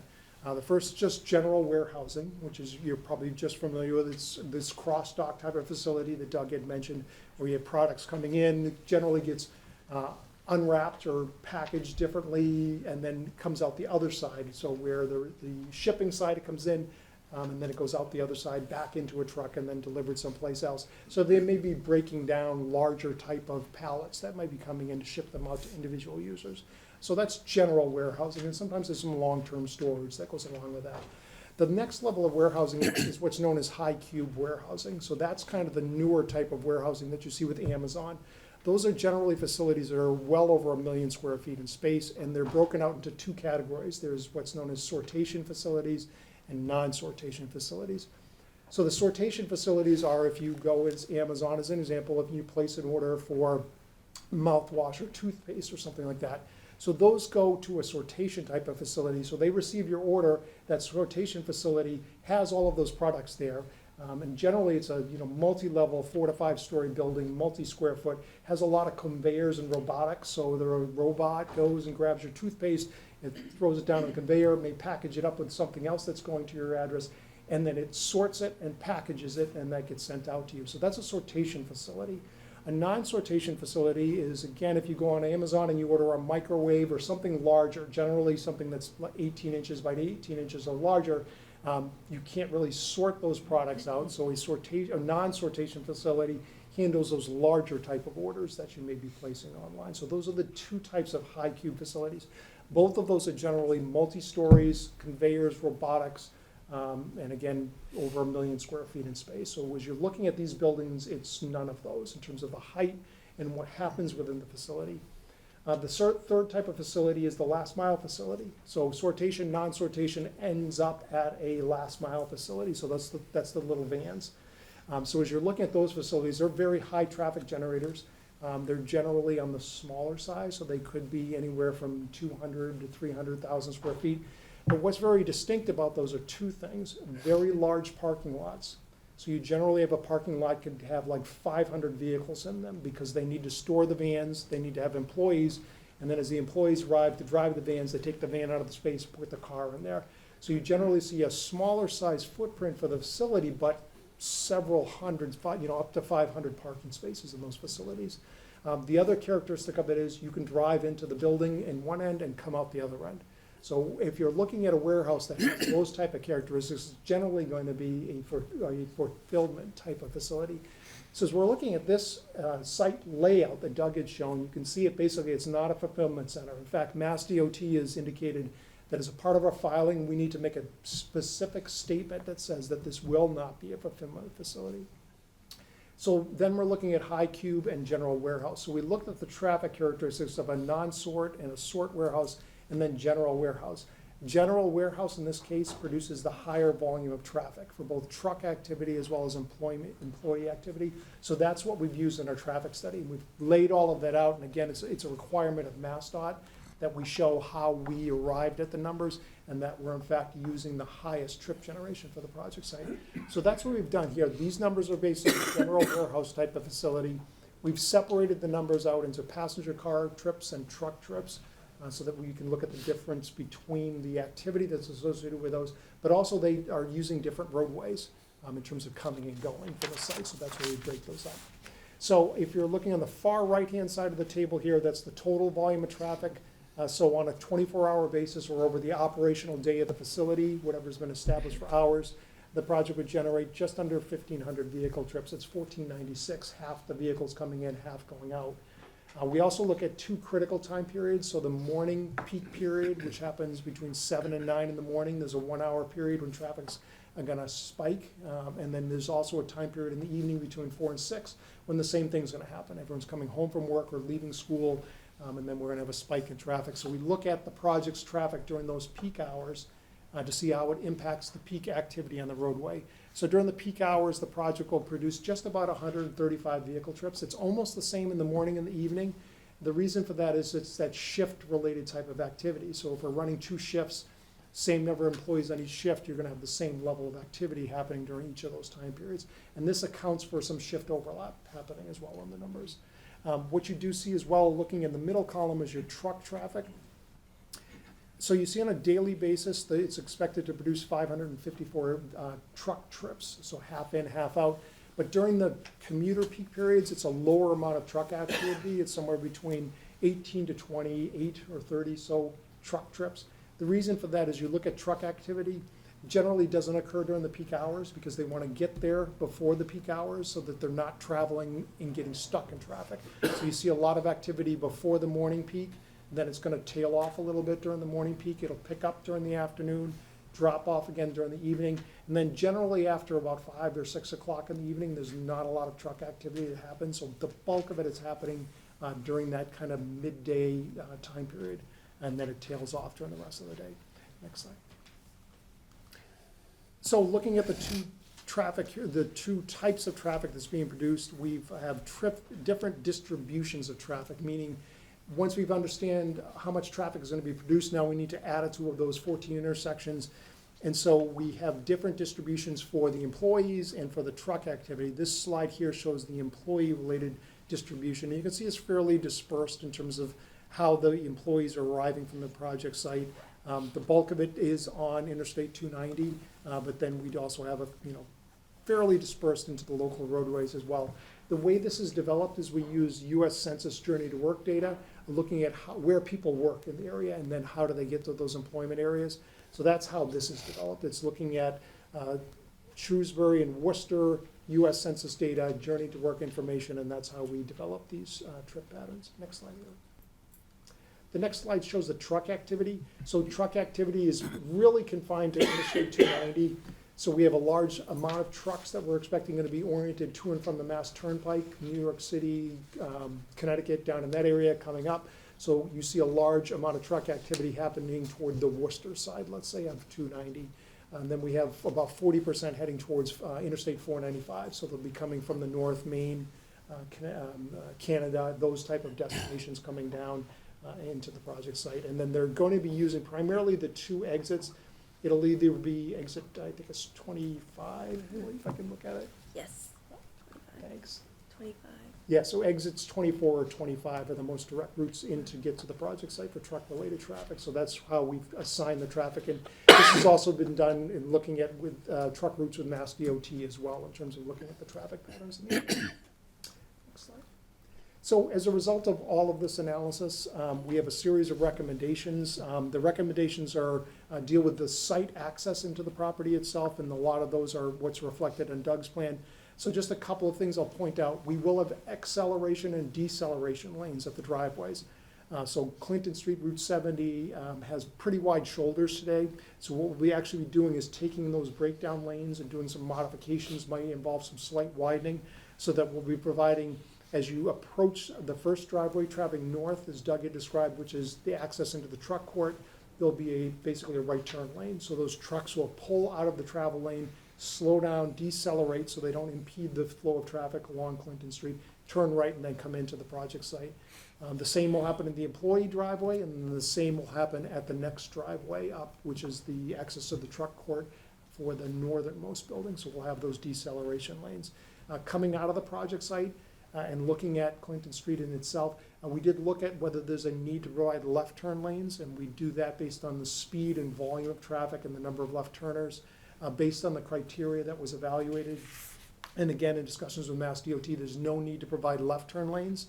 The volume of traffic on Route 70 is not at a level where it would result in queuing for left turning vehicles trying to come into the site. Most of the traffic is going to be right in and then left out. So the right in can be accommodated in those driveways. The left out will actually be accommodated within our site. There's gaps to be able to come out. And in fact, that deceleration lane provides a little bit more buffer for someone who's coming out who wants to make a left-hand turn as well, so it helps with that. The other things we're doing along Route 70 is bike lanes. There will be striped marked bike lanes, so 5-foot bike lanes on both sides of the roadway to accommodate bicycle activity will be put in place. And then what we're proposing for a sidewalk is a sidewalk that will actually be on the residential side of Clinton Street, so on the west side of the roadway is where we'd have a sidewalk. Right now, what we're looking at is, because that old Clinton Street kind of oxbow that happens is actually running the sidewalk along that side, and I'm using the old Clinton Street alignment to provide the sidewalk that way as a resident. That's the residential side, so that they'll have access to the sidewalk as well as the bike lane as they come out of the project, coming out of the residential area. So those are all a part of the plan. That will be extended southerly along Route 70 to coincide with, as Doug had shown, some of the sewer work, which gives us some opportunity to reconstruct the pavement surface and provide these additional accommodations at the same time. So we're building all of that into the improvements. Next slide, Neil. So in terms of the off-site recommendations, there are two locations that are MassDOT has classified as high crash locations. They're both on Plantation Street at Northeast Cutoff and then at Lincoln Street. They have consistently been on the state's high crash list, so they're within the top 5% crash locations in the entire state. So because of that, one of the things that the state had asked us to do, and the applicant has undertaken this, is they've conducted a road safety audit. The road safety audit, what it did was identify a series of safety improvements to be undertaken at these locations. Those safety improvements will be done as a part of this project. So that's a commitment that we've made, and is actually detailed in the traffic study. We do have a couple slides in a minute to show those. They really deal with signs, pavement markings, and sightline improvements at the majority of these intersections. So again, they're detailed in the traffic study. There's also some traffic signal timing improvements that we'll be undertaking. And then at the Route 25 or Exit 25 interchange, what we're planning to do there is at both of the ramps from 290. Today, there's significant backups that happen during the time period, so there may be the need in the future to install either traffic signals, or the state may require modern roundabouts at the bottom of the ramps. That's typically what they've been requiring rather than traffic signals. If there's enough room to put in a traffic circle, they've asked that that actually be implemented at those locations. So we are going to be undertaking a more thorough and detailed study to determine what is the appropriate traffic control measure at those locations, and provide plans to the state. The reason for that is similar to what you heard is the MassWorks grant application. This allows for the state to provide funding for those improvements to actually be constructed. So we're going to be undertaking the necessary engineering documentation that's required for the state to be able to implement those improvements. Next slide. These slides just show the details, the safety improvements that are going to be done at the two intersections.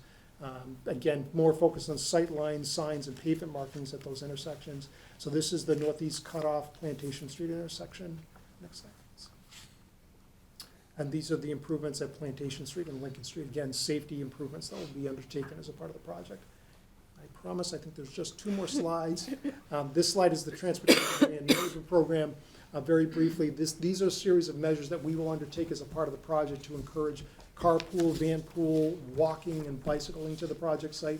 Most importantly is continued coordination with the Worcester Regional Transit Authority to provide bus service to the site. We have committed that to the extent that they do provide bus service, we'll provide a bus stop and a shelter at the project site so that they'll be able to drop off the employees and pick them up and then loop back out of the project site. And the very last slide, this is probably one of the most important things. You know, all of the discussion I've had about trip generation and how much traffic the project's going to generate, we're required to have a traffic monitoring program.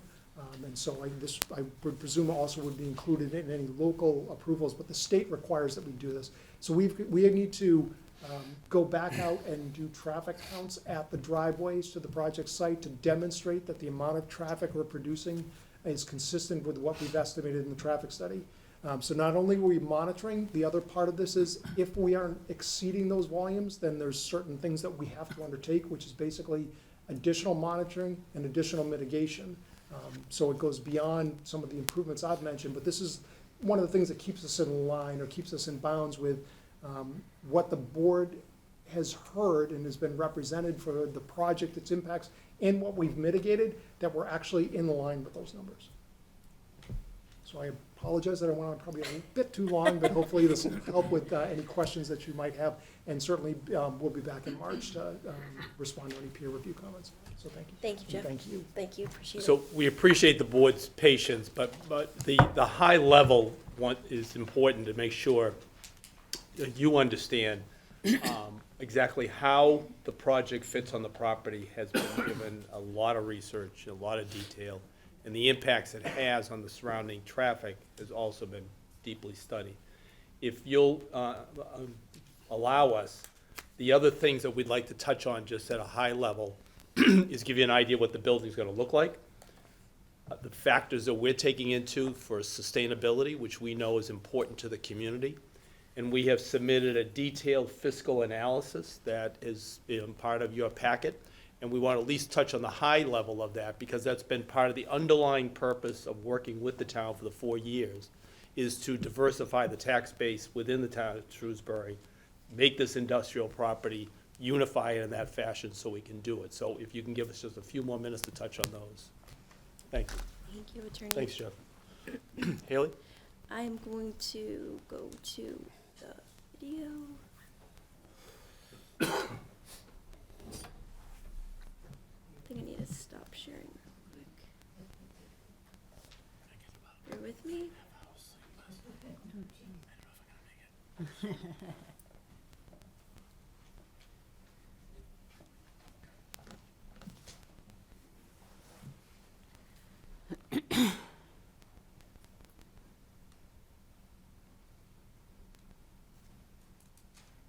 And then let's see if I can reshare. Maybe not. I can. Hold on. Give me one more second. Okay.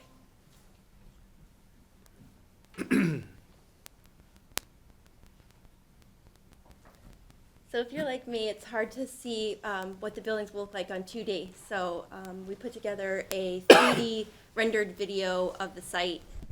I think there's a little bit of delay in the video, but.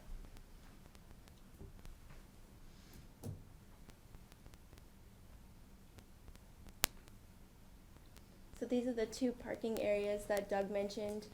This is the first truck entrance that services building 200. And that would be exclusively for truck access. As we center through the middle, you'll see the employee passenger vehicle entrance there and the truck courts for either side of the warehouse facility.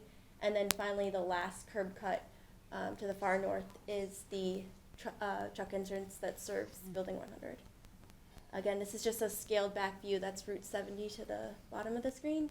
And this is a street level view. Again, this view kind of highlights those bike lanes that Jeff just mentioned, as well as the deceleration lanes. And I apologize, it's freezing. So that might be the end of our presentation. I did include a link to this if you wanted to watch online, which again just kind of gives you a good overview of all the things we talked about. It highlights those sound walls and the retaining walls that we mentioned, and some of the other characteristics of the property. So, in the interest of time, we'll move on. So let's see. Where did my presentation go?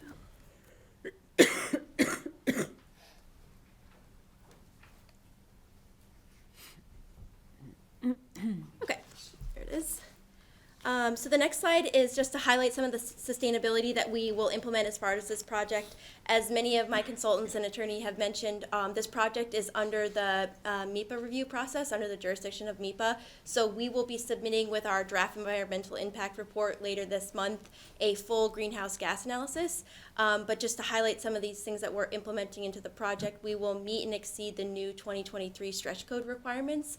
To do so, we will be implementing high performance building envelopes, higher R values for the roof and the wall systems, U values for the windows, higher efficiency air source heat pumps in the office spaces, electric storage hot water tanks in the bathrooms, interior and exterior lighting systems with reduced light power density. We will, day one, have 10 EV charging stations per building, and then we, in addition, will provide up to 10% of EV-ready spots within the passenger vehicle parking areas. Finally, all of our buildings are a steel structure that can support solar on top of the roofs. Because of the mechanical systems for the heating and cooling in the buildings, that leaves approximately 80% of the roof left over for the potential for solar.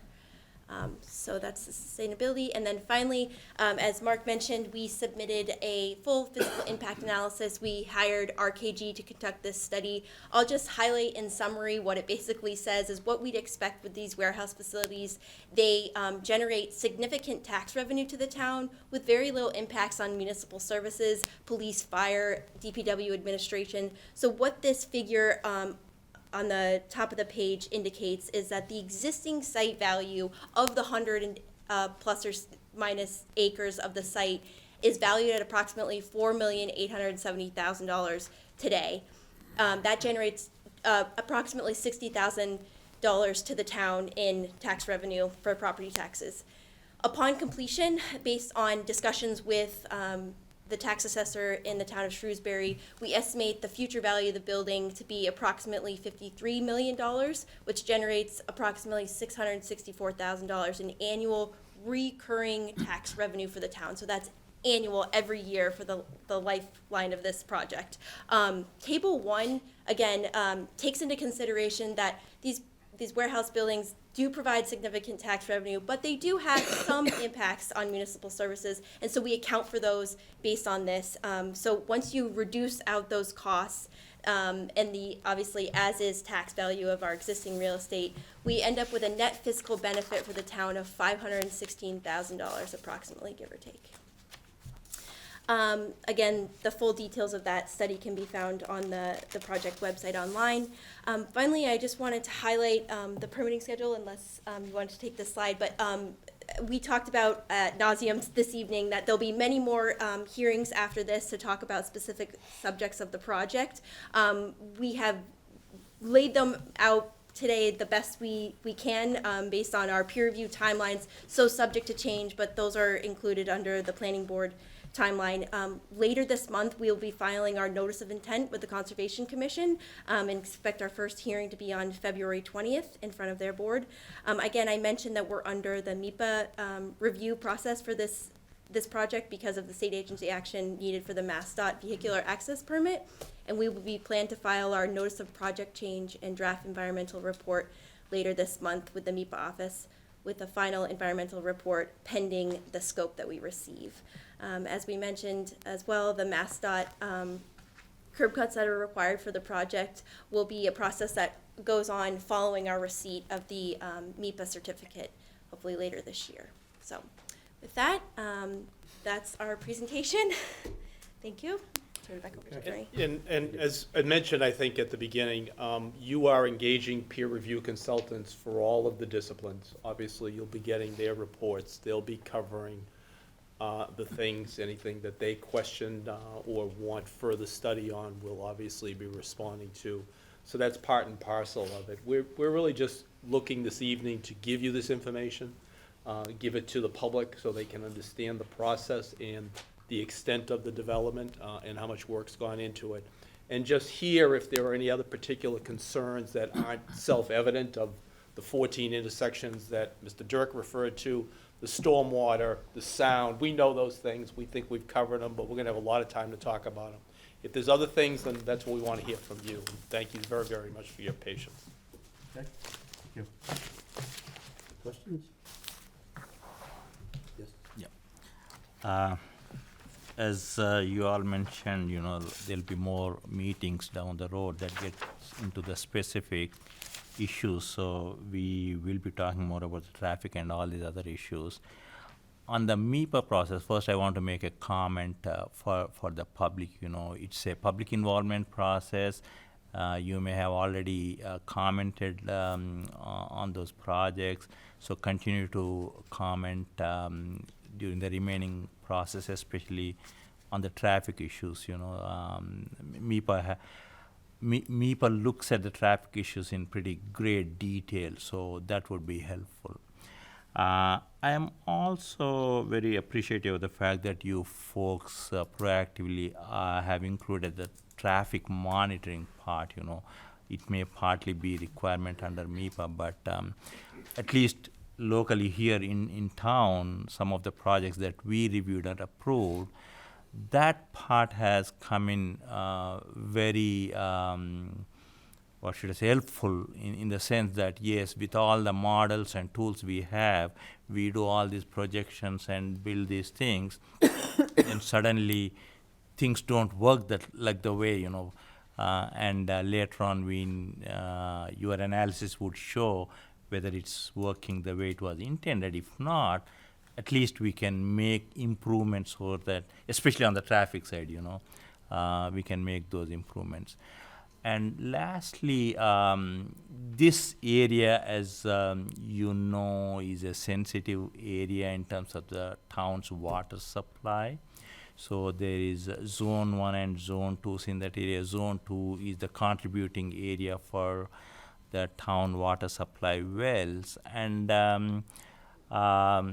again, it's always the best approach to be preventive and protect those, not put in expensive treatment systems after the fact, you know. So look at those carefully, and at least from what I hear today, looks like you are taking a lot of good steps to make sure that the water supply is protected and the infrastructure that you're going to put, I think, in the long run is going to be very helpful. So given that it's a big picture meeting, I don't have any specific, I may have a lot of specific questions down the road, but at this stage, I don't want to take too much of the time on any of those specifics. But yeah, look at all the aspects and address all the concerns that audience will have. Thank you.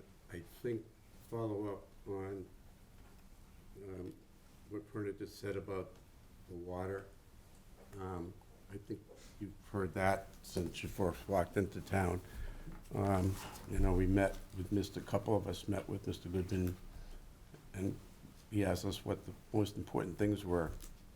And I know everybody said the same thing. Water was, protecting that aquifer was very important, and I know that, I know that you're aware of it. Talking with the staff in town hall, so that'll be really important. I mean, obviously, there's a lot of other stuff that'll be important, but the aquifer it's a big deal. Obviously, we don't have a lot of opportunities for locations for wells, so those gotta be protected, so, I know you do that. I know you have to, and I know you're committed to it anyways, but, so, I'm sure we'll be talking more about that, and I'm sure your traffic meeting is gonna have a lot of discussion. We thank you for that. That, it was a little long, but it was comprehensive. I think people got a flavor for what, you're talking about. I think it helps set the table for, the meetings that'll be coming up, so we can get into this stuff a lot more deeply. So, thank you. That was good. Do you have a question, comment?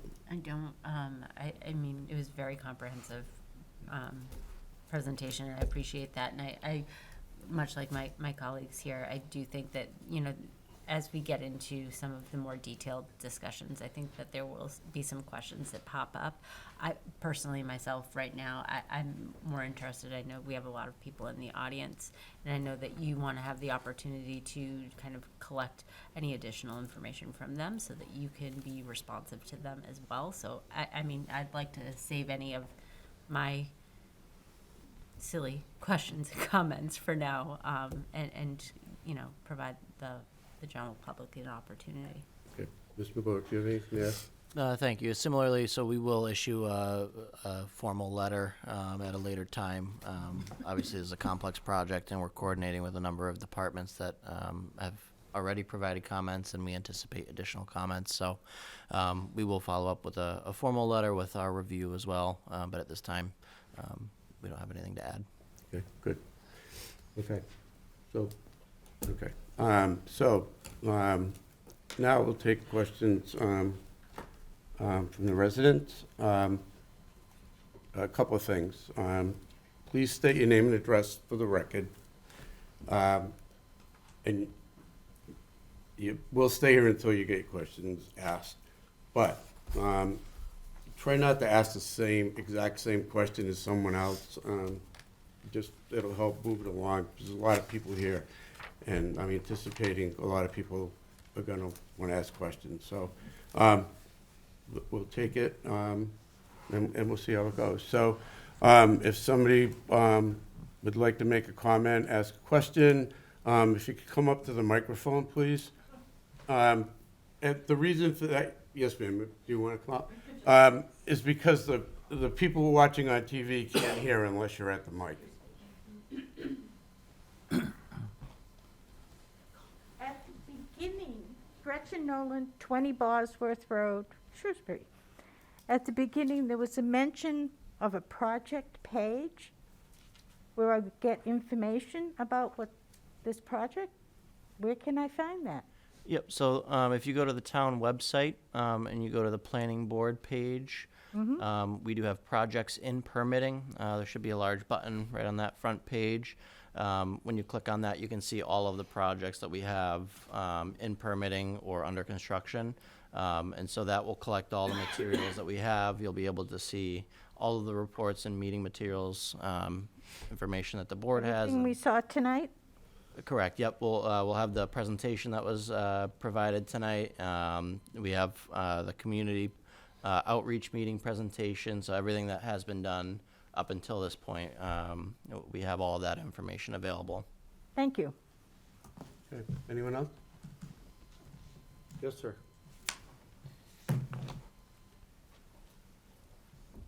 My name is Robert Heller. I live at 116 Sewell Street. And my question was, how detailed was Sewell Street taken into account with the transportation? We live right on the pond. Our street goes from Holden all the way through to 140 in Boylston. There's a lot of traffic that cuts through there. We're concerned that perhaps trailer trucks or something else that was using the facility would use that as a shortcut, to try and get to their facility quicker. So I'm just curious as to what's been done regarding Sewell Street. So much like the purpose that we talked about, Mr. Chairman, there is material in Mr. Dirk's report regarding that. That's not to suggest Mr. Heller should go read that. We'll make sure that it's there, and we'll make sure it's part of the presentation in March specifically.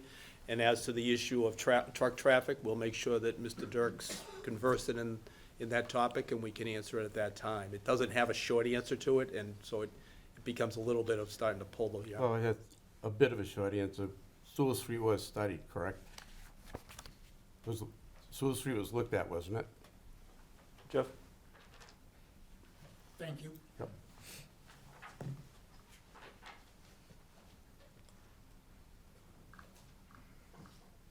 No need the details, just, was it looked at? I don't think it was specifically looked at in terms of intersection, but we do know how much traffic is going by there, so I'll be able to respond to the comment that the gentleman, and I made, we're obviously taking notes, so I'll be able to respond to that specifically. Okay, good, thank you. Yes, sir. Scott Nolan, 20 Bosworth Road. An awful lot of this seems like speculation where you don't know who the tenant is yet. What are the proposed hours of operation for the site? I can answer that question. The expectation is that there could be a tenant who needs the property 24 hours a day, 7 days a week. So we'd be the only neighborhood in Shrewsbury subjected to 24/7. You'd be the only? Yeah, No, Route 20 has some. the only other area is the asphalt plant down near Market Basket. Yeah. Yeah, there's not a lot, but there are other places that have it. Route 20 corridor, they can do it if they want to. When did Worcester Sand get that 24/7 permit? That's allowed in the district, right, Chris? It Yes, has to be there's- more than there's- 40 years ago. So I can look into, in terms of permits, but I don't believe there's a permit for 24/7 operation. Sometimes during site plan approval processes, boards may consider limiting hours of operation. This is what I was told years ago when they were dumping all the asphalt there. What is going to be done with the asphalt? Is that going to be removed from the site? Or will that stay? That's from state highway projects. You want to give it? It's leaching into the aquifer. The Worcester sand and gravel operations being consolidated as was reflected in the site plan. No, I think what he's talking about is what looks like a war zone up off of Clinton Street. Tons and tons of chipped asphalt that was put there starting in 2013. Right. Well, I can attempt to answer that. So we've invested in new crushing equipment to process the material, and it will be all cleaned up. We have to move the asphalt out of the way of our development pad, so it will be cleaned up. Okay. You're doing some of that now already, right? Yes. Down in the back? Yes. Yeah, I was here the other day. I Yes. saw it. As far as stormwater goes, is that going to be treated and released back into the aquifer? Do we know how much recharge is going to be lost because of this project? I think you're gonna find it's gonna improve, but I'll let the proponent speak to that. That is gonna be a topic, most likely at the next meeting, and we're gonna spend some time on that because it's important. Okay. Thank you. Yep. Would this development be allowed on the shores of the Quabbin or the Wachusett? Oh, I don't know. Why on the hot water?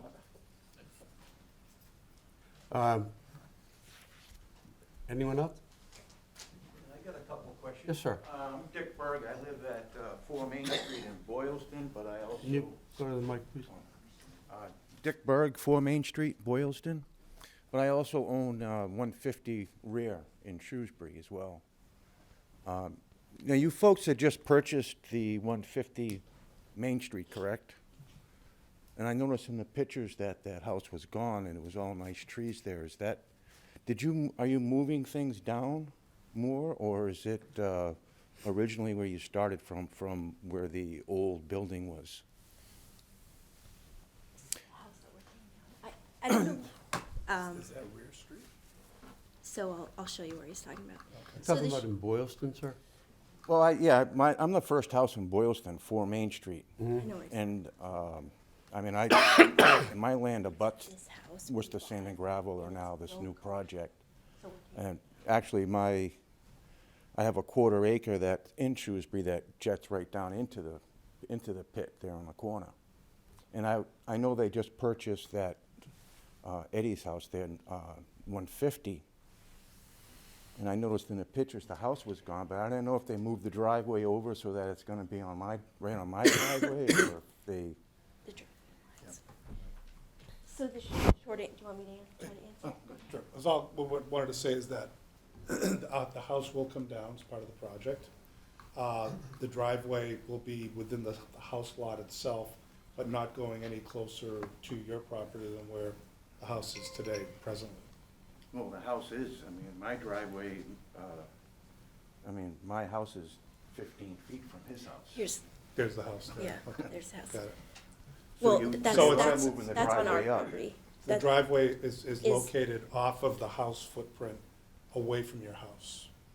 So the proposed driveway is not where the house currently is. Right. It's where it always was. Oh, We okay. purchased the house lot, it will be demoed, but it's not where the It's just driveway gonna is. be a buffer then? Correct, Okay. yes. Because it was hard to tell from the picture, because it was all nice and trees, you know, and- And it's hard for, without looking at the existing conditions with the plan overlaid, it's hard, but now I can see what you're talking about. So Yeah. yes, we will confirm and present at the next hearing with a plan that will show you. And then my back property comes right down. Right here, yes. Right, yeah, that corner right there goes right down into the pit there, Yep. yeah, okay. All right, and then you already addressed the lighting for, it's not gonna be flashing over into. That's into- correct.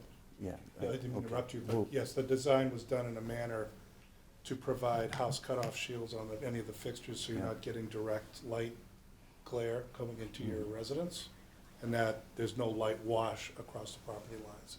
And in fact, the photometric study demonstrates that the foot candle levels are actually further into the site than the property line, Mhm. because the development is actually inboard of the property line some distance. Okay. So. I noticed the sound barriers, you don't have any on the front or I should say the mid part of building 2. You only have it on the back part, protecting the other neighborhood? Yes, Are you putting a retainer wall there, or what are your plans he's on talking that about side? here, so. Yes, so, if you were to drive down the driveway, the driveway that's near where the property is. Yeah, The driveway drops in elevation, so there's gonna be a retaining wall on your left side, because the topography rises in elevation as you get to your properties. That's not a sound wall, that's just a retaining wall. okay. So the site is depressed with respect to the elevation of your properties. And as you get further to the back, there's a sound wall proposed, as Haley's showing it now on here. In that area there, it was determined that that area needs some additional buffering because of the position of the truck court. That's why it's adjacent to the truck court the way you're showing it there. Okay. It was not required to have it along the driveway. Or going back towards the building, like an L going back towards? Correct, because it's all about, and again, I'm not the sound consultant. Yeah, I know. It all has to do with distance, topography, and relative elevations and so forth. Yeah, because we're up higher. Yeah, and so our consultant will just describe that in better detail at the next meeting. And then the other thing was, my last question was just on the traffic. I just know, I've lived there over 25 years, and traffic is gonna be coming, I know the studies show that it's gonna be coming from 290, coming down 70, and you got the lane coming in where your main entrance is on the bigger building. But I just know from experience that it's gonna be a shorter route for people coming down 140 and coming down Route 70. And then it's gonna create a lot of traffic on that side. And then there's no way I don't know how you're gonna get a breakdown lane on the right side, because it's pretty limited on that side. If we could respond to those questions as part That's of the getting a little traffic. Yeah, all technical, right. so why don't we wait till next time? All right, well, thank you, that was my But main. we're doing traffic, bring it up. All right, thanks. They've made a note of the question anyway, so. Yes, sir. Hi, guys. My name's Chris Katz. I have just I'm on 29 Flag Street in Boylston, but I also own a little bit of land in Shrewsbury.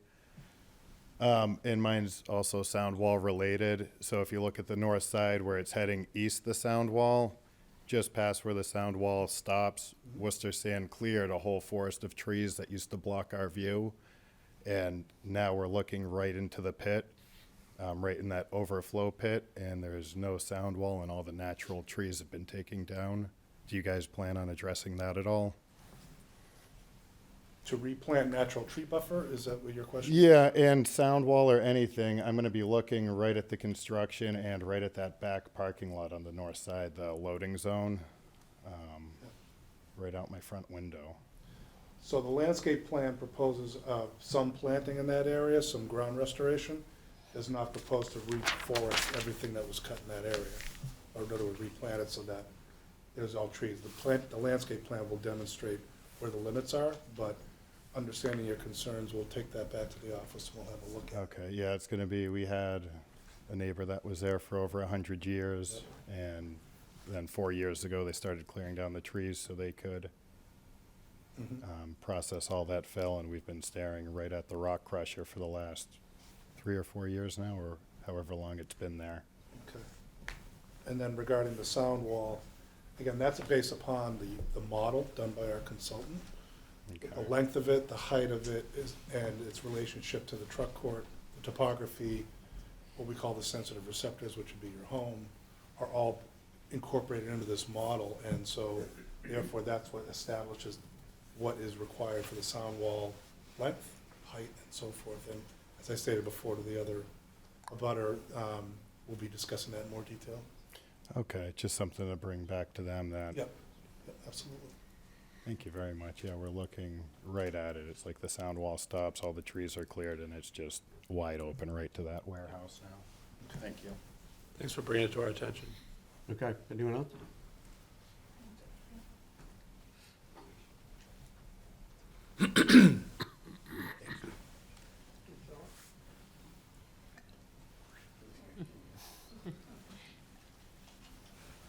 John Keegan, Holden Street, Ranco Street off Holden Street. Sound barriers that I've been familiar with have never worked anything for that area. You can go back on 290 North Street, that area there, you can hear the traffic going by. Also, there was also restrictions put in when I was in the delivery business to like Price Chopper or Stop and Shop. Hours could only happen from 6 a.m. on until 10 or 11 at night. I believe one of them was 9 o'clock. So this is going to be a 24-hour operation on something that's always happened on Route 20. It's a neighborhood. This isn't an industrial area. I mean, it just doesn't go with the neighborhood. During the summer, you won't be able to have your windows open. You're just going to be woken up all night. Acceleration, deceleration, that's going to go all the way down to Great Brook Valley. It's going to go all the way to Main Street, what people are going to hear. 24 hours isn't the answer. Thank you. Anyone else?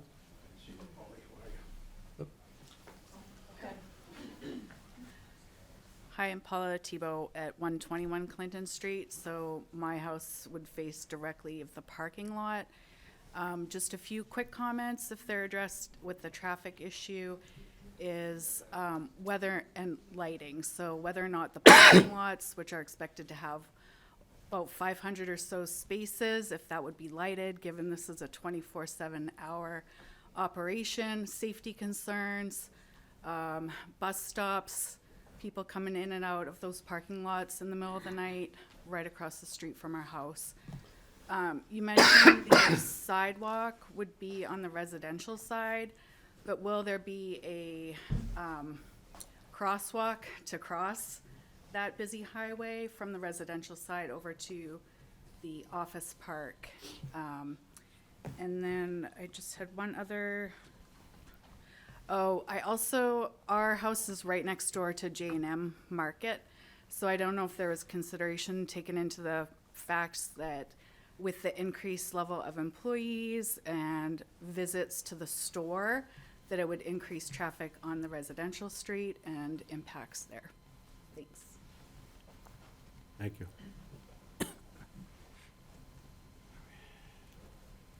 Good evening. I'm April Stewart, Town Administrator in the Town of Boylston, and I just had a few concerns that I wanted to put on your radar. Gassing up of the vehicles that are going to be leaving the site. There's not a lot of gas stations located at this area, and they could be in, I know it said about 20% of traffic may be heading up north 70 into Boylston area. That may be increased when they're going up to Route 140 to get gas and up there. And also for the traffic mitigation that and monitoring that will be continuing. All of the new traffic apps, Waze, everything else, when the traffic starts to back up, it'll automatically start rerouting people, which is going to bring people to that 140 exit and be bringing the 140 to Route 70, traveling through Boylston. So I'm a little bit concerned about the traffic impact to the neighboring community. And also, I just wanted to know with the light wash study, the lights that are on the loading docks, if that was included in that study. We know that with FedEx, that the lights that are on the ends of the loading docks go onto the neighbor's property. So I'm just wondering if that was included as well into that light wash study.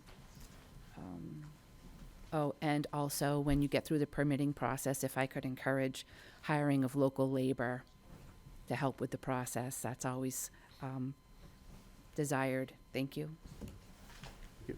Anyone else?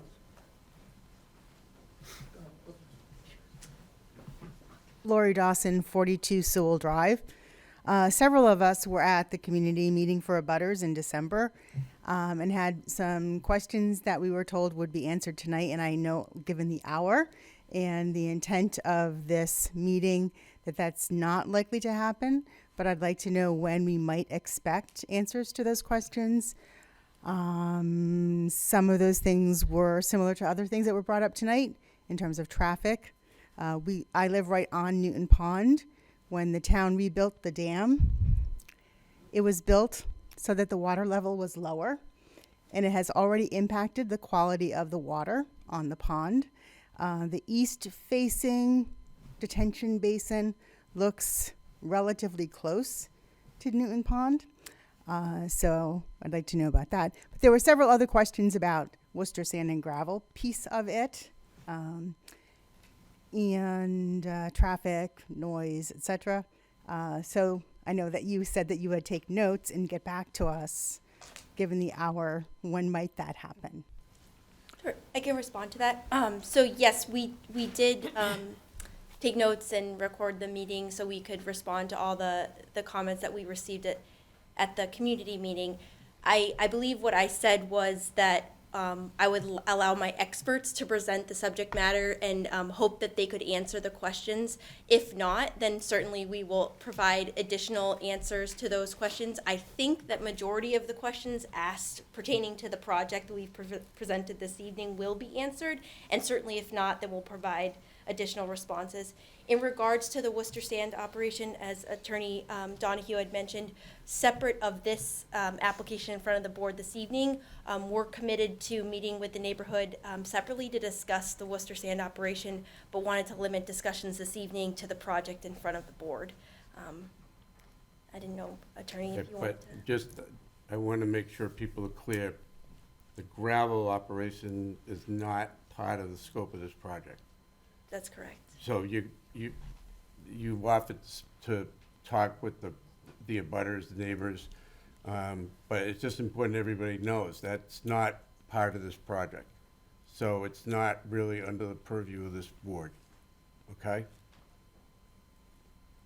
We'll make sure you get some questions answered, but it's not part of this process. Right. I believe the abutters are aware of that, but given the problems we've had with the existing project and that they are currently the owners of Worcester Sand, we want to make sure that the new project doesn't add to the already existing problems that we have. Understood.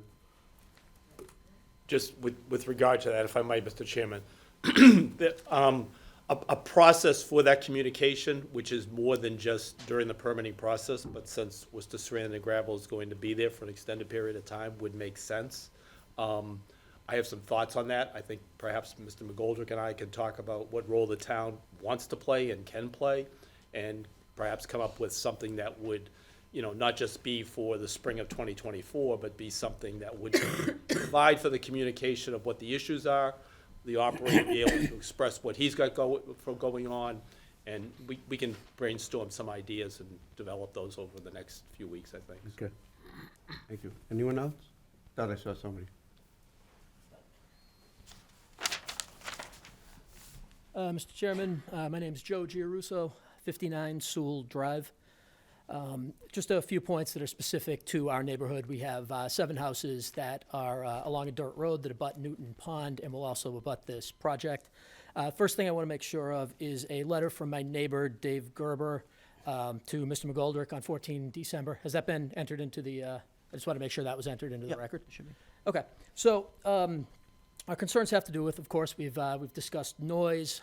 We did not see anything on there dealing with noise suppression to the east or southeast, which is where the majority of our residences are along Sewell Drive. I understand that measures are being taken to protect the aquifer and to protect the public water supply. We also have 7 residences on this street that are on private wells. And we want to make sure that the same level of protection of our water will be given as is given to the town water supply. The water pipe easement that runs from Sewell Drive to this property. This is a narrow dirt road.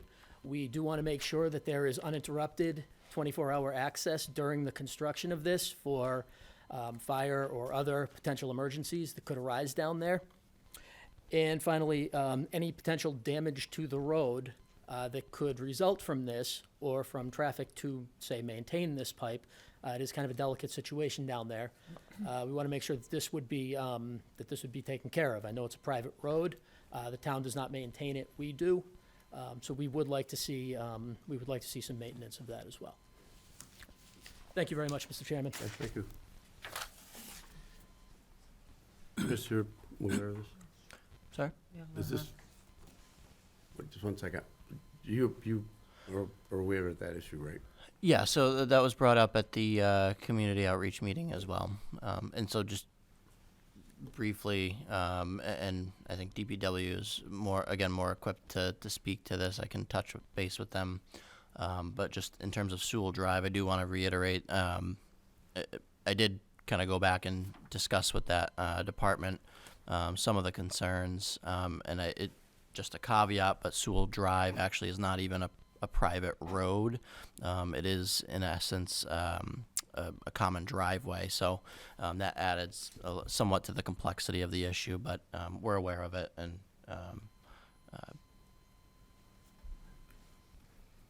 I'll work with DPW on that. So. Yes, ma'am. Good evening. First of all, thank you, Planning Board, for having this public hearing for this project, since I know you are appointed and volunteering your time. And my understanding, this has been a 4-year process. Is that correct, if I heard that correctly? By the way, Krista Dupre, 14 Candlewood Way. Also a town meeting member for Precinct 1. What I'm curious from the town side regarding this process is what regarding water attracted you to this entire project? Like, because you're seeing that tie-in of that water line over, I believe, these 4 years. That seemed very important in the plan. No. Were you referring to a comment I made? I'm just curious, No, because wait, they were talking about how the water tie-in. So we talked about, yeah, there were 2 different things. okay, One was to create the loop from Clinton down to Sewell. okay, We do that all over town. You create loops, so you build up redundancies, and it improves the flows and that. that was my reason for asking. What was the benefit for the town, for this area? Personally, on my street, I haven't had an issue. You might not notice it unless there was a big, if there was a big increase in usage, you might get a big pressure drop. Mm-hmm. But it's really for the redundancy. Okay. And it helps move the water around. We have those all over town. The water department tries to loop wherever they can. Gotcha. No, thank you for that clarification of understanding why that particular system would need that improvement in moving forward. I know it was mentioned regarding the hours of operation. I understand it's potential of 24 hours. How many days a week? Where would that fall under? What regulations and bylaws? I don't know what that would fall under of days of the week.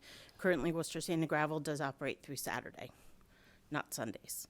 So that would be something to understand, as well as types of shifts would be understanding. I know there are all sorts of shifts out there, including my husband works shift work himself. Shift work can vary, so that would be something I think of great interest. Are they 7 to 3s? Are they 6 to 6s? 3 to 11s? 11 to 7s? Who knows? Okay. In regards to traffic, one thing that I drive almost daily is actually the intersection of the Northeast Cutoff, Route 70. That intersection is at an angle, which makes it very difficult, and I am sure that is the reason why it is a very high crash area. My concern is these trailer trucks are going to cause even more of an issue. That intersection, I would think, needs their own left-hand turn signal in all 4 corners. And I would also even go a step further. I know it's more of a traffic thing, but food for thought. In regards to Holden Street, North Quincy, and Main Street, that intersection, I believe, is overseen by DPW, the state, but also knowing employees, trucks going the wrong way, that type of thing, and as well as the high school traffic, especially getting to school, and how that backs up onto the highway, or at least onto Main Street, and potentially the exit. In regards also onto Route 70 from the project, how are trailer trucks gonna make a left-hand turn out of this? I don't know. So that to me would be a huge issue right there. There's a bus stop I've seen that happens right by Dinky's. And how are trailer trucks gonna come out, make a left-hand turn, stop for a bus? That's gonna be tough. Because that is the way they are supposed to be going for a lot of these routes, and hopefully not taking the back roads. The other thing for people getting lost, getting to the site, the 3-way stop sign with Cypress and Holden. That has been a long time issue since I've been moved into town. I've had 4 or 5 near misses. I had a school bus not stop, a truck not stop, and my son was sideswiped by making the left-hand turn, because we have the right of way. People do not stop at the bottom. They don't. They stop and go. Stop and go. And I'm sure a lot of people can attest to that. They stop and think they can go. No, you need to stop and wait for oncoming traffic. And my fear is that may be how a lot of the employees arrive at that site. Okay? Let's see. Talked about that. I'd be curious to know what special permits are already need to be asked for at the moment. And I'm also curious, sound to me is also a very big issue. We see a lot of people, obviously, at Newton Pond for active recreation. Canoes, kayaks, little motorboats, even just people just coming and fishing on the shore. There were people I met from like Lunenburg one day, and I went, "You came down here to Newton Pond?" Meaning they had plenty of other choices, but they chose to come down to check out Newton Pond, to come paddle, check it out. So I'm concerned about the noise, and once it hits that water, it just carries. Let's see. Lastly, my understanding this abuts Boylston. I'm hoping that that this project abuts Boylston. I'm hoping GFI will reach out to them and the abutters. I know it may not be legally required, but I think it would be a good neighbor project. In addition, I was contacted as an abutter for just the community meeting, but I was not contacted as an abutter for this meeting. So I don't know if that was an oversight or I am beyond the abutter range, if that could be looked into. Thank you. Excuse me, what was your address again? 14 Candlewood Way. We'll check and see if, Only 3 people on my street were contacted. I was not. okay, Thank you. yep. Anyone else? No? Yes, sir. Hi, I'm Ken Warman. I'm at 228 Holden Street. I actually think this project is a great idea if it goes through and meets all the needs. I would, however, like to see a commitment from GFI to address the issues of Worcester sand and gravel. I know that the lawyer here said that that is going to happen, but I'm curious how that would be communicated out and handled. Would the town actually be involved in that, or would that just be the company to the townspeople? I think there's a lot that has to happen there. It gives me makes me very nervous about this new project. So as long as there's a commitment there, I'm very happy, and I hope that the rest of you are to move forward with something like this. But I'd like to see something really happen involving the town addressing Shrewsbury sand and gravel. Thank you. Okay, thank you. Anyone else? Okay, if there's not, we're done for tonight, except, want to make you aware that, February 1st, we're gonna definitely be down one, member, and we talked about the 8th, and it looks like we're gonna be in the same situation. So, how do you want to proceed? Do you want to wait until March? You get it, Mullen, don't you? Oh, yeah, there's one Mullins. Obviously, the only caveat there is there's only one meeting, so we may, in the future, may need to flex to accommodate if there's another absence of a similar member. Well, let's use our phone a friend card and go forward in February with the commitment that whatever member's gonna miss will commit to, watch the tape and go back and forth. If I can just opine on that for the public, the Mullins rule.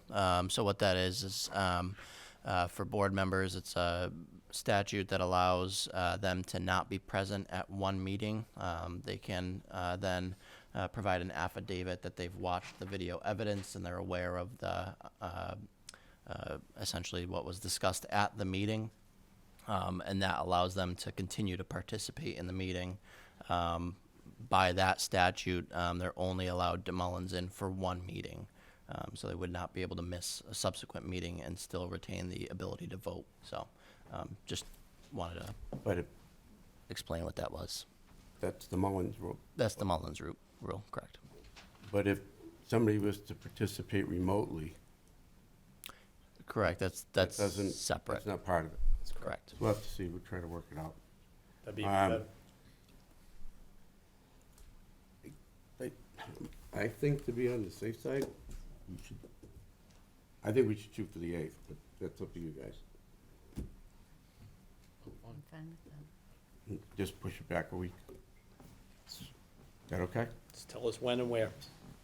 Okay, so you're gonna ask us for a continuance until February 8th? Yes, we are requesting a Whatever day you like. Okay. Okay, then can I have a motion to continue the hearing until February 8th? I'll make a motion to continue the meeting till February 8th for 142 Clinton Street. 7 PM? 7 PM, not 7 AM. Thank you. Okay. Second. We have a motion second. Any further discussion? Hearing none, all those in favor signify by saying aye. Aye. Just for the residents, there won't be another public mailing notice. You're gonna have to follow on the website or call the planning department to make sure you've got the schedule. Just the nature of the way it works. So, we just committed to the 8th, so there'll be something on the 8th. unless something dramatic happens, but you need to look on the website to make sure that you're kept up to date. And if you're not sure, you're welcome to call the planning department and they can tell you what's happening. Okay? We try to do our best to make sure you know, but the mailings and that, they don't happen anymore after the first meeting. Okay? Just so you know. Okay. Thank you for your time this evening. Thank you. Thank you. Thank you. Okay. Yeah, we'll give us a chance to. Oh, that's just us, so administrative site plan review, item 7, right? Yeah, You you wanna- want to, do you want to continue, or you want to wait for people to filter out a little bit? You come back. Well, I thought it was, we probably should wait a minute. You want me to- Excuse me, wait, we have to stay. So we gotta keep working, so if you could go out into the hall, we'd appreciate it. Thank you.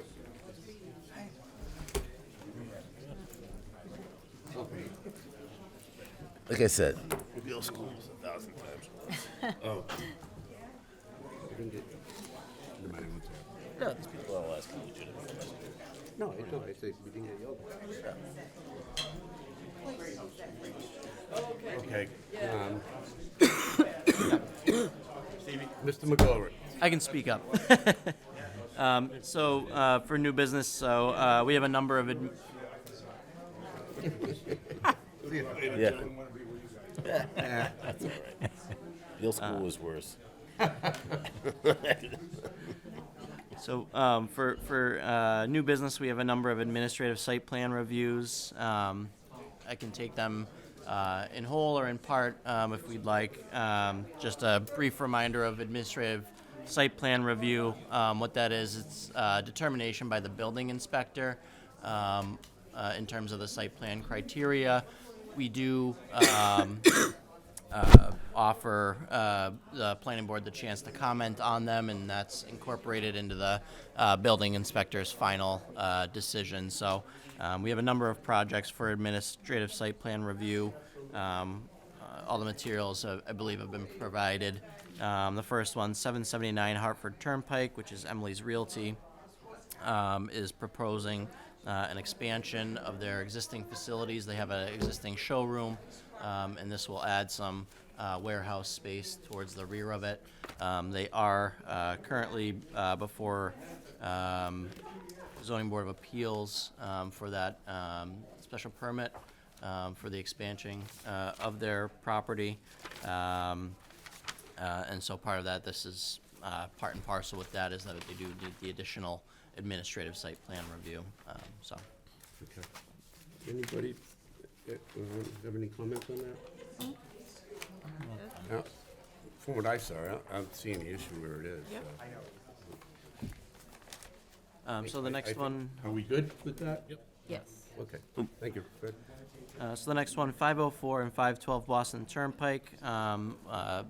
Some may be familiar with the former Deja Brew. So that site is being proposed as a change in use to a restaurant use. The necessary parking is actually less than what is was required for the Deja Brew property in terms of overall parking count. So it is a slight reduction in required parking for that site. Really? From retail to restaurant, correct? For the number of seats that are included rather than square footage. Where are they gonna? But they are not making any changes to the current parking, right? Correct. No changes to the parking and no changes to the exterior. So in other words, the parking there now is more than what is required. Correct. Okay. My experience watching that site over the years, I really think we should take a look at that and make sure before we do it. Okay. Because that, fortunately for the businesses, that parking lot can get really, really crowded during the day. So we could take, we haven't looked at that for a long time. Right? No, Patel Brothers generates a tremendous amount of traffic. Unbelievable. Yes, it does. Could you put some of the numbers together, or what's required and what's actually there? Yeah, I'll briefly touch on, they did include in the, Yeah,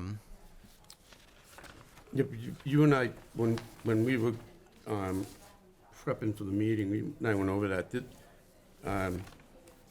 The spaces are the spaces. If they have them, then you have to count them. But there's a lot of spaces that are counted, but they're never going to get used because behind the building. And so I still think we should take a look at it. okay, absolutely. Yeah, people are gonna be queuing, waiting for people to pull out. Yeah.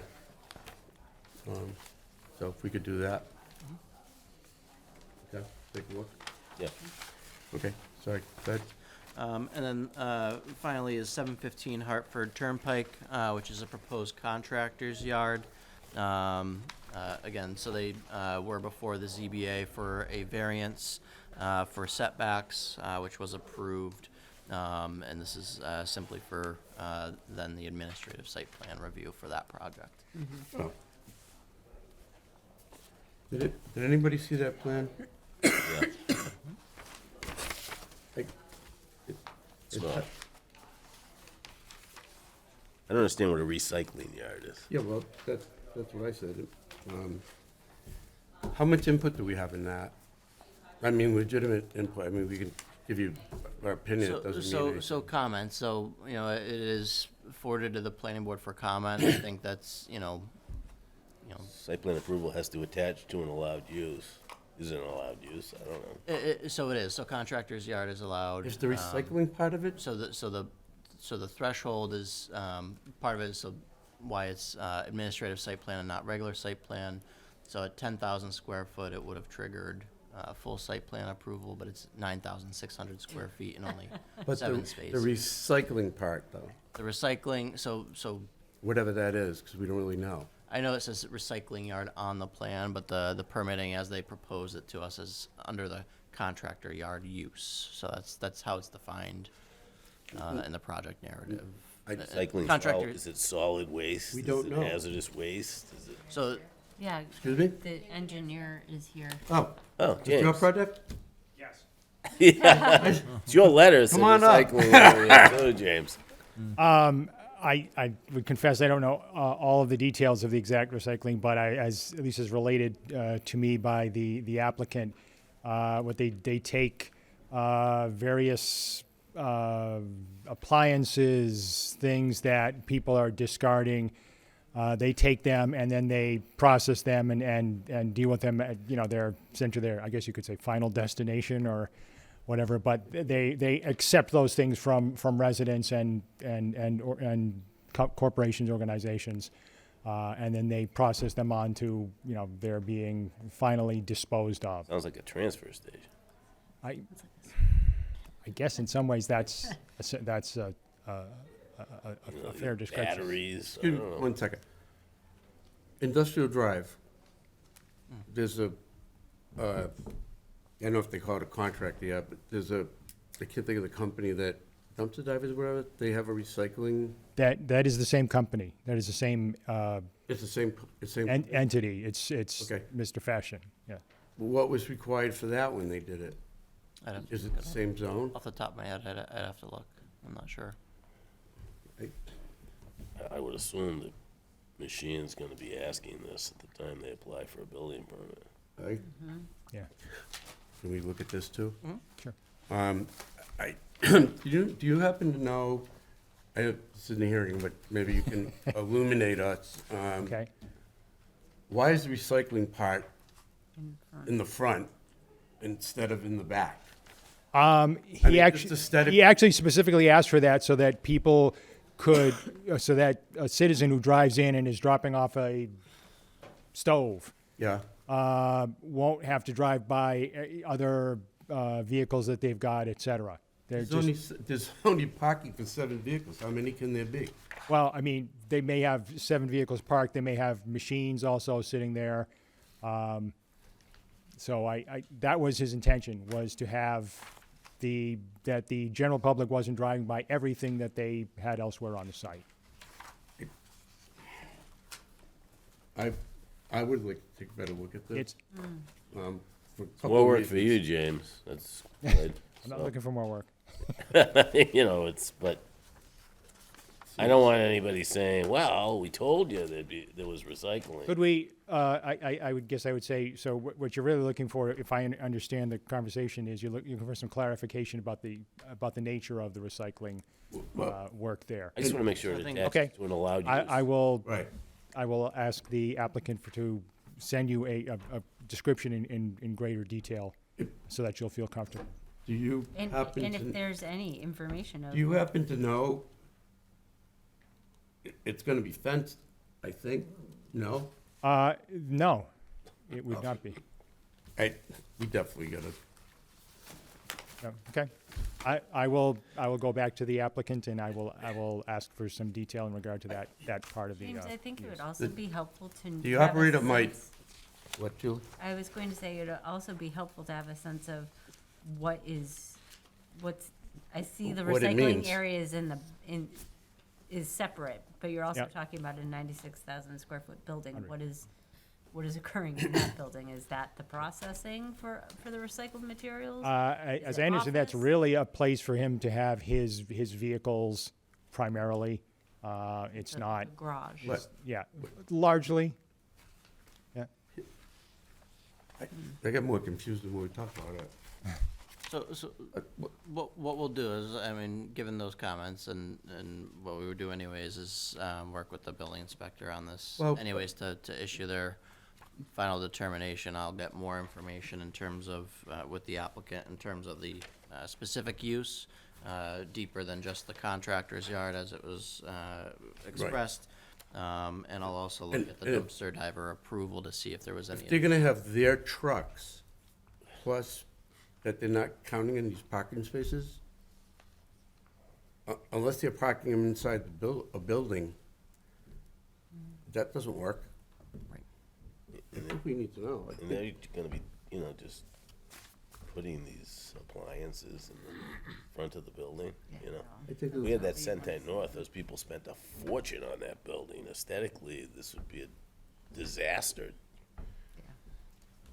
We're trying to Yeah, and I'll, clean up Route 20. and part of that, for the administrative site plan, we do look at the screening requirements, for industrial uses, so. Well, at least, I mean, even if we're only gonna be able to get so far involved in it, it would seem if they're gonna have it, if they're gonna have that on the street, that maybe it should be solid, facing the street, and they're loading it from the back, so it doesn't, it might have all the best intentions of running a very neat and organized place, but I would just quickly note that it's not actually on the street. You would have a buffer of at the front of the property, but it is closer to the street than the building.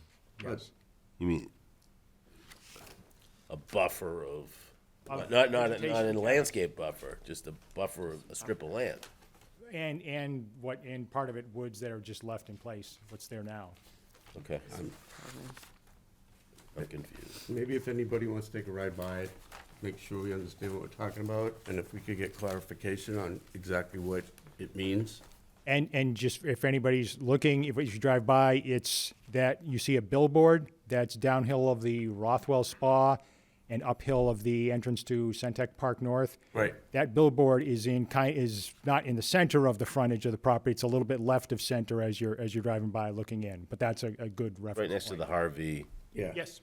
Yes, okay. And again, I'm trying to avoid a problem for the applicant too, when he goes to pull a building permit, that, oh, you said it was a contractor's yard, but that's not really what it is. He's in front of the zoning board? He was in front of the ZBA in regard to setbacks from sideline and rear line. And I know he's also had conversations with the building inspector, but I don't know all of the details of what was specifically discussed and. He wasn't looking for a use variance or anything, right? No, so the variance was just for the setbacks, and that Okay. was granted. Okay. It doesn't say a lot about what it's gonna do. Okay. you know, trying to avoid an issue for the applicant too. Right. And then come back to us. Yeah. Okay. Special permit So for, I'm sorry. there's no constructive grant of these. No, so again, it goes to the building inspector for her final determination on these. Again, we do look for comment to see if we need to take a deeper look in any specific fashion, but, you know, after this, and since we've received that comment, I'll be meeting with Patty to go over Okay. those, and I'll follow up as necessary. We may render that decision, or if something else is needed, we'll address it. Just make sure, let's make sure we know what it means. Yep. So we have Sewell Street, right? Next? Yep. Special permit for the common driveway. You have a draft decision on that? We do, yep. So, so the draft decision tonight may be a little bit different looking than what you're used to. So this is part of our online permitting system. This is the first one that's been generated through that. Honestly, didn't generate as much as I wanted. Still had some editing to do, but I guess that's the nature of automation. So we did go through that and develop what I believe is a pretty substantial decision. Incorporates the discussion very similar to the format that I think the board members will find familiar. We do have a number of our standard conditions that are included for that, and I believe that it is pretty substantially complete. Okay. Just about the font itself, is it going to be that small? The draft we have, it's really small font. Is that the way it's going to go to the applicant as issued permit, or? What I'll do is, so I will look at formatting for the final stamped decision. Obviously, we use a vote sheet that can be attached, so it would be the same Yeah. document, but I'll look at formatting, because I myself, looking back at this years from now, would be squinting, so Yeah. even in digital form. You know, you better ask Katie Toomey at the Registry of Deeds as to whether she would accept this Yeah, So- I don't. for recording. I'll double check, but we have been coordinating with the Registry of Deeds in terms of our Yeah. online permitting, and I don't know in detail this specific document, but we have kind of touched base in terms of that process, and they're comfortable with it. Yeah, some of the guidelines require, or maybe even rules and regulations require that it be certain size font so people can read it. And then in addition to that, what I'd like, at least like similar to our former documents, is a header on each page, what the project is and page X of Y.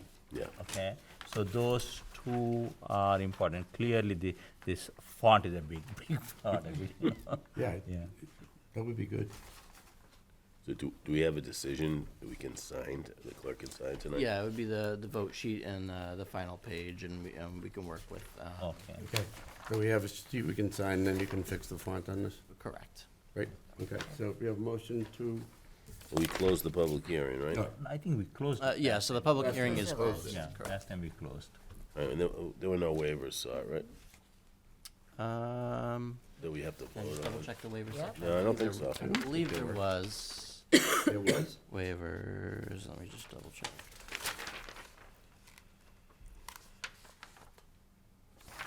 Yeah, so we did include the waiver section in the decision, so we'll need separate vote on that. So that was from Article 4, Section 1G Okay. for the submission requirements. So that's the landscape plan, traffic safety and capacity analysis, photometric plan, architectural elevations and floor plans, and the impact reports. The narrative that we used was from the applicant. The requirements are not compatible with the scope of the project, which is the construction of a common driveway and 3 single-family homes.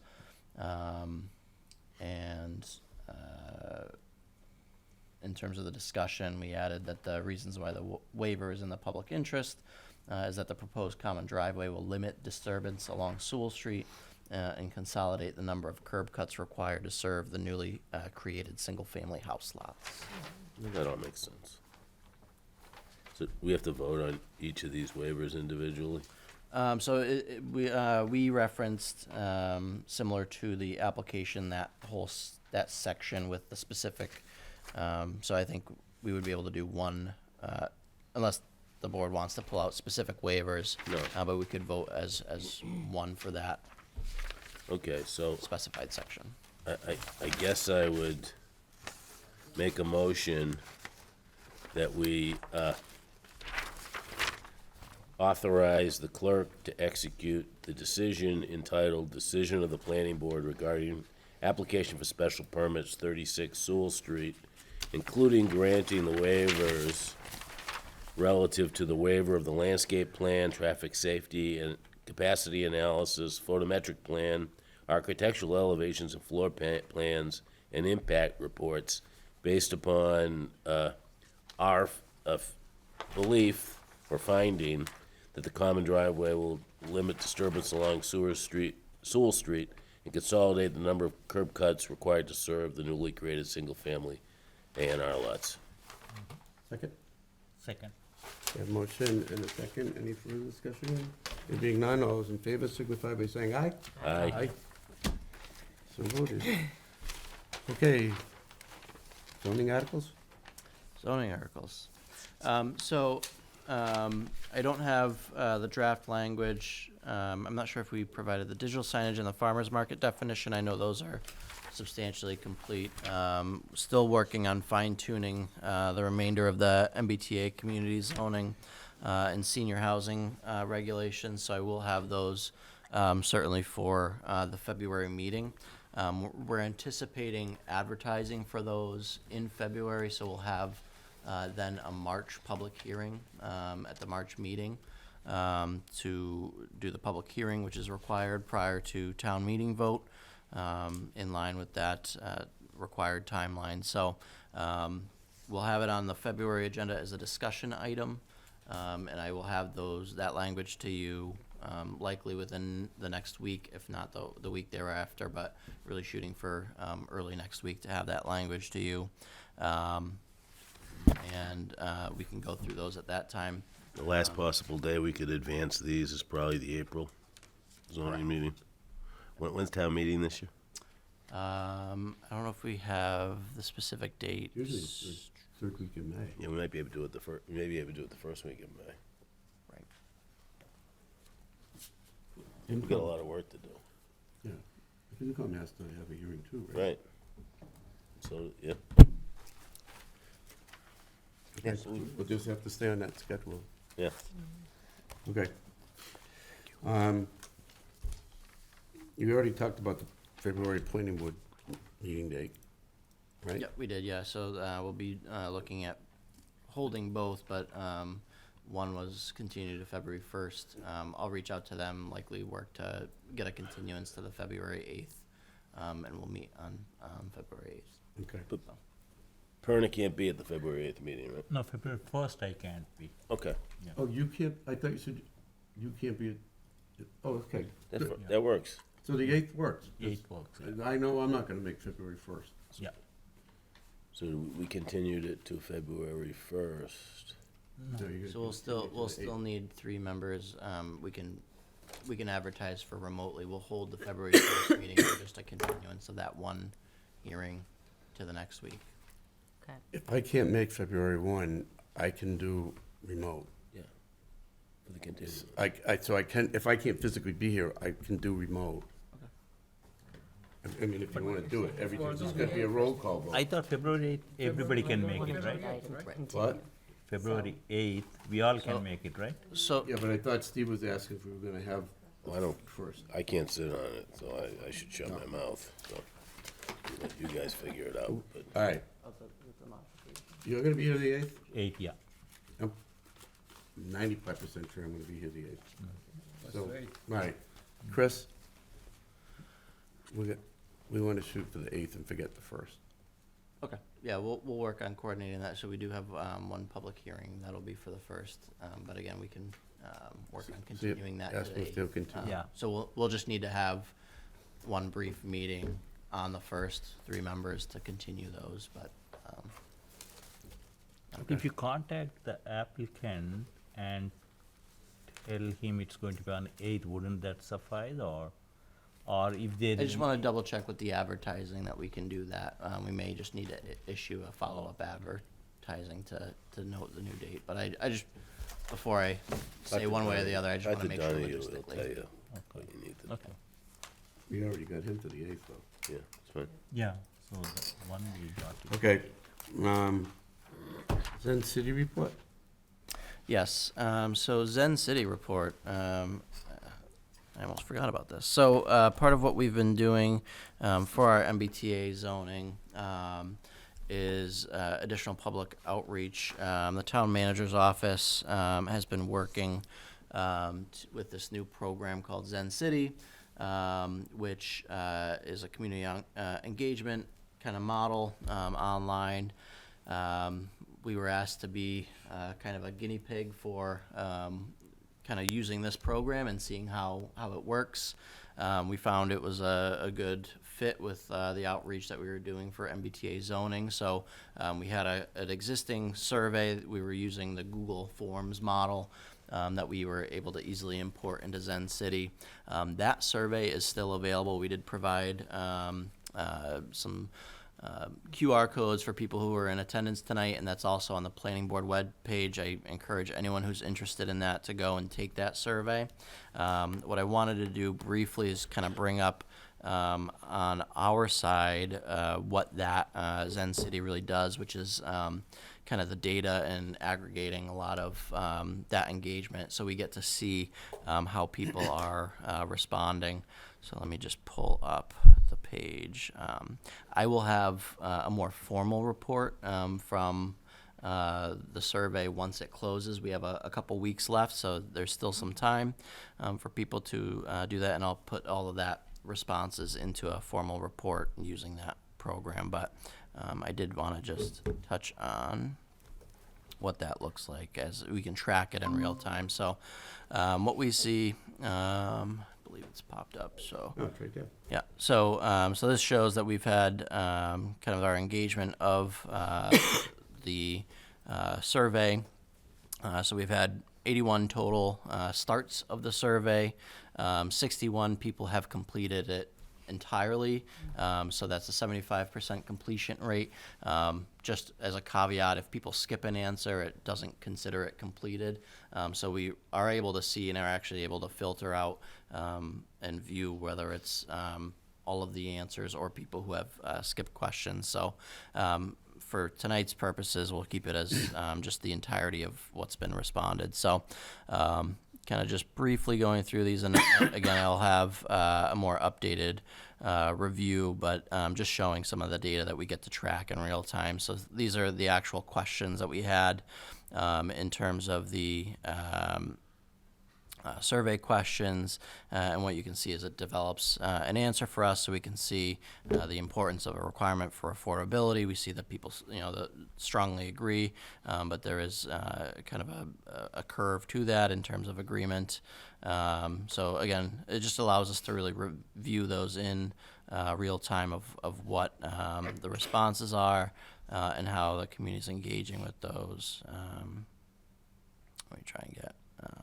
And so one of those questions, again, so this is actually a map that's able to be brought up, and people are able to drop a pin and discuss on the map kind of discussion items. And so what that does is that shows us, if I can zoom in a little bit, it allows us to actually use geo-specific data. And we do have people that we can't geofence it, so we do have people that are making comments for other communities, but largely it's interesting to see that people are commenting on locations in town, things that we want to look at, things that we want to avoid, and so that's a really great way of engaging with the community there.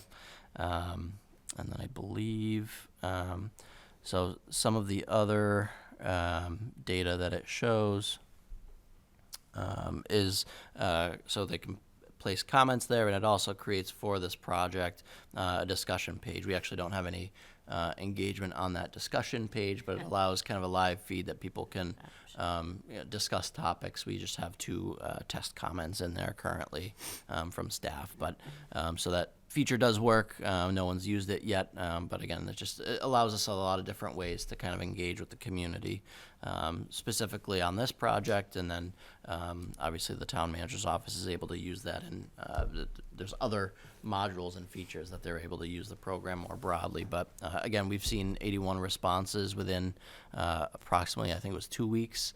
I believe one of our highest response rates in the last several years was 86 responses to a survey. So again, that's not indicative of the entire community, but in terms of what we do get for surveys, we're seeing a lot of engagement through this model. So maybe the topic may also just be the way that it kind of gets out to people, but we do see this as a pretty successful use of the Send City. This coming out of the manager's office? Yeah, primarily so that they're they No, were that's looking at what's- piloting. okay. Correct. Yeah. Can you ask if there's a way? I guess you'd have to track it by IP address to be able to only let people do it once. I know there were surveys that they set Yeah. up that way, but if their email addresses, So I have 3 email addresses. I only use one. I just have them, and if I wanted to, I suppose I could vote 3 times if we did it with an email address. So I did look into that. Well, I stumbled upon as I was going through the data. There's actually the ability when we generate a report to do what's called deduplicate the data. What that does is it, and this is real tech that I won't say that I know, that uses AI to actually look at a digital footprint, and it takes out duplicate responses if it's a shared email or something like that. So there is ways that you're able to filter that so we can see, regardless, all the responses, and if we want to take out duplicates, it shows that. So actually we did have one, it's 81 responses, one of them gets taken out with a duplicate, so someone may have started a survey under a different email and not finished it. But It's a great program, though. Good. yeah, Anything else? no, that was it. Any questions? No questions. We don't have any old business, do we? Do we have any correspondence? I didn't see any of that either. No. Okay.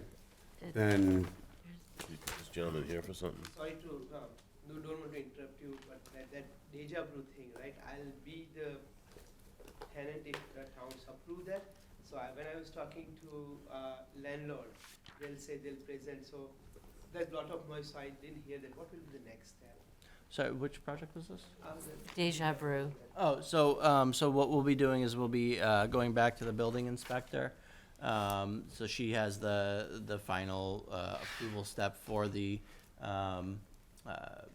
administrative site plan review, so we'll issue a response under that. So I know that's in the viewpoint permitting system, and we'll respond on that system. So we'll take a review of that and look at what needs to be. Thank you so much. Yeah, thank you. Good night. okay. Anything else? Motion to adjourn would be entertained. Motion to adjourn. Second. Okay, we have motion second. All those in favor, signify by saying Aye. aye. Aye. Opposed, so voted. All right, Good evening. This meeting is adjourned. we off? With that, that'll be the gavel.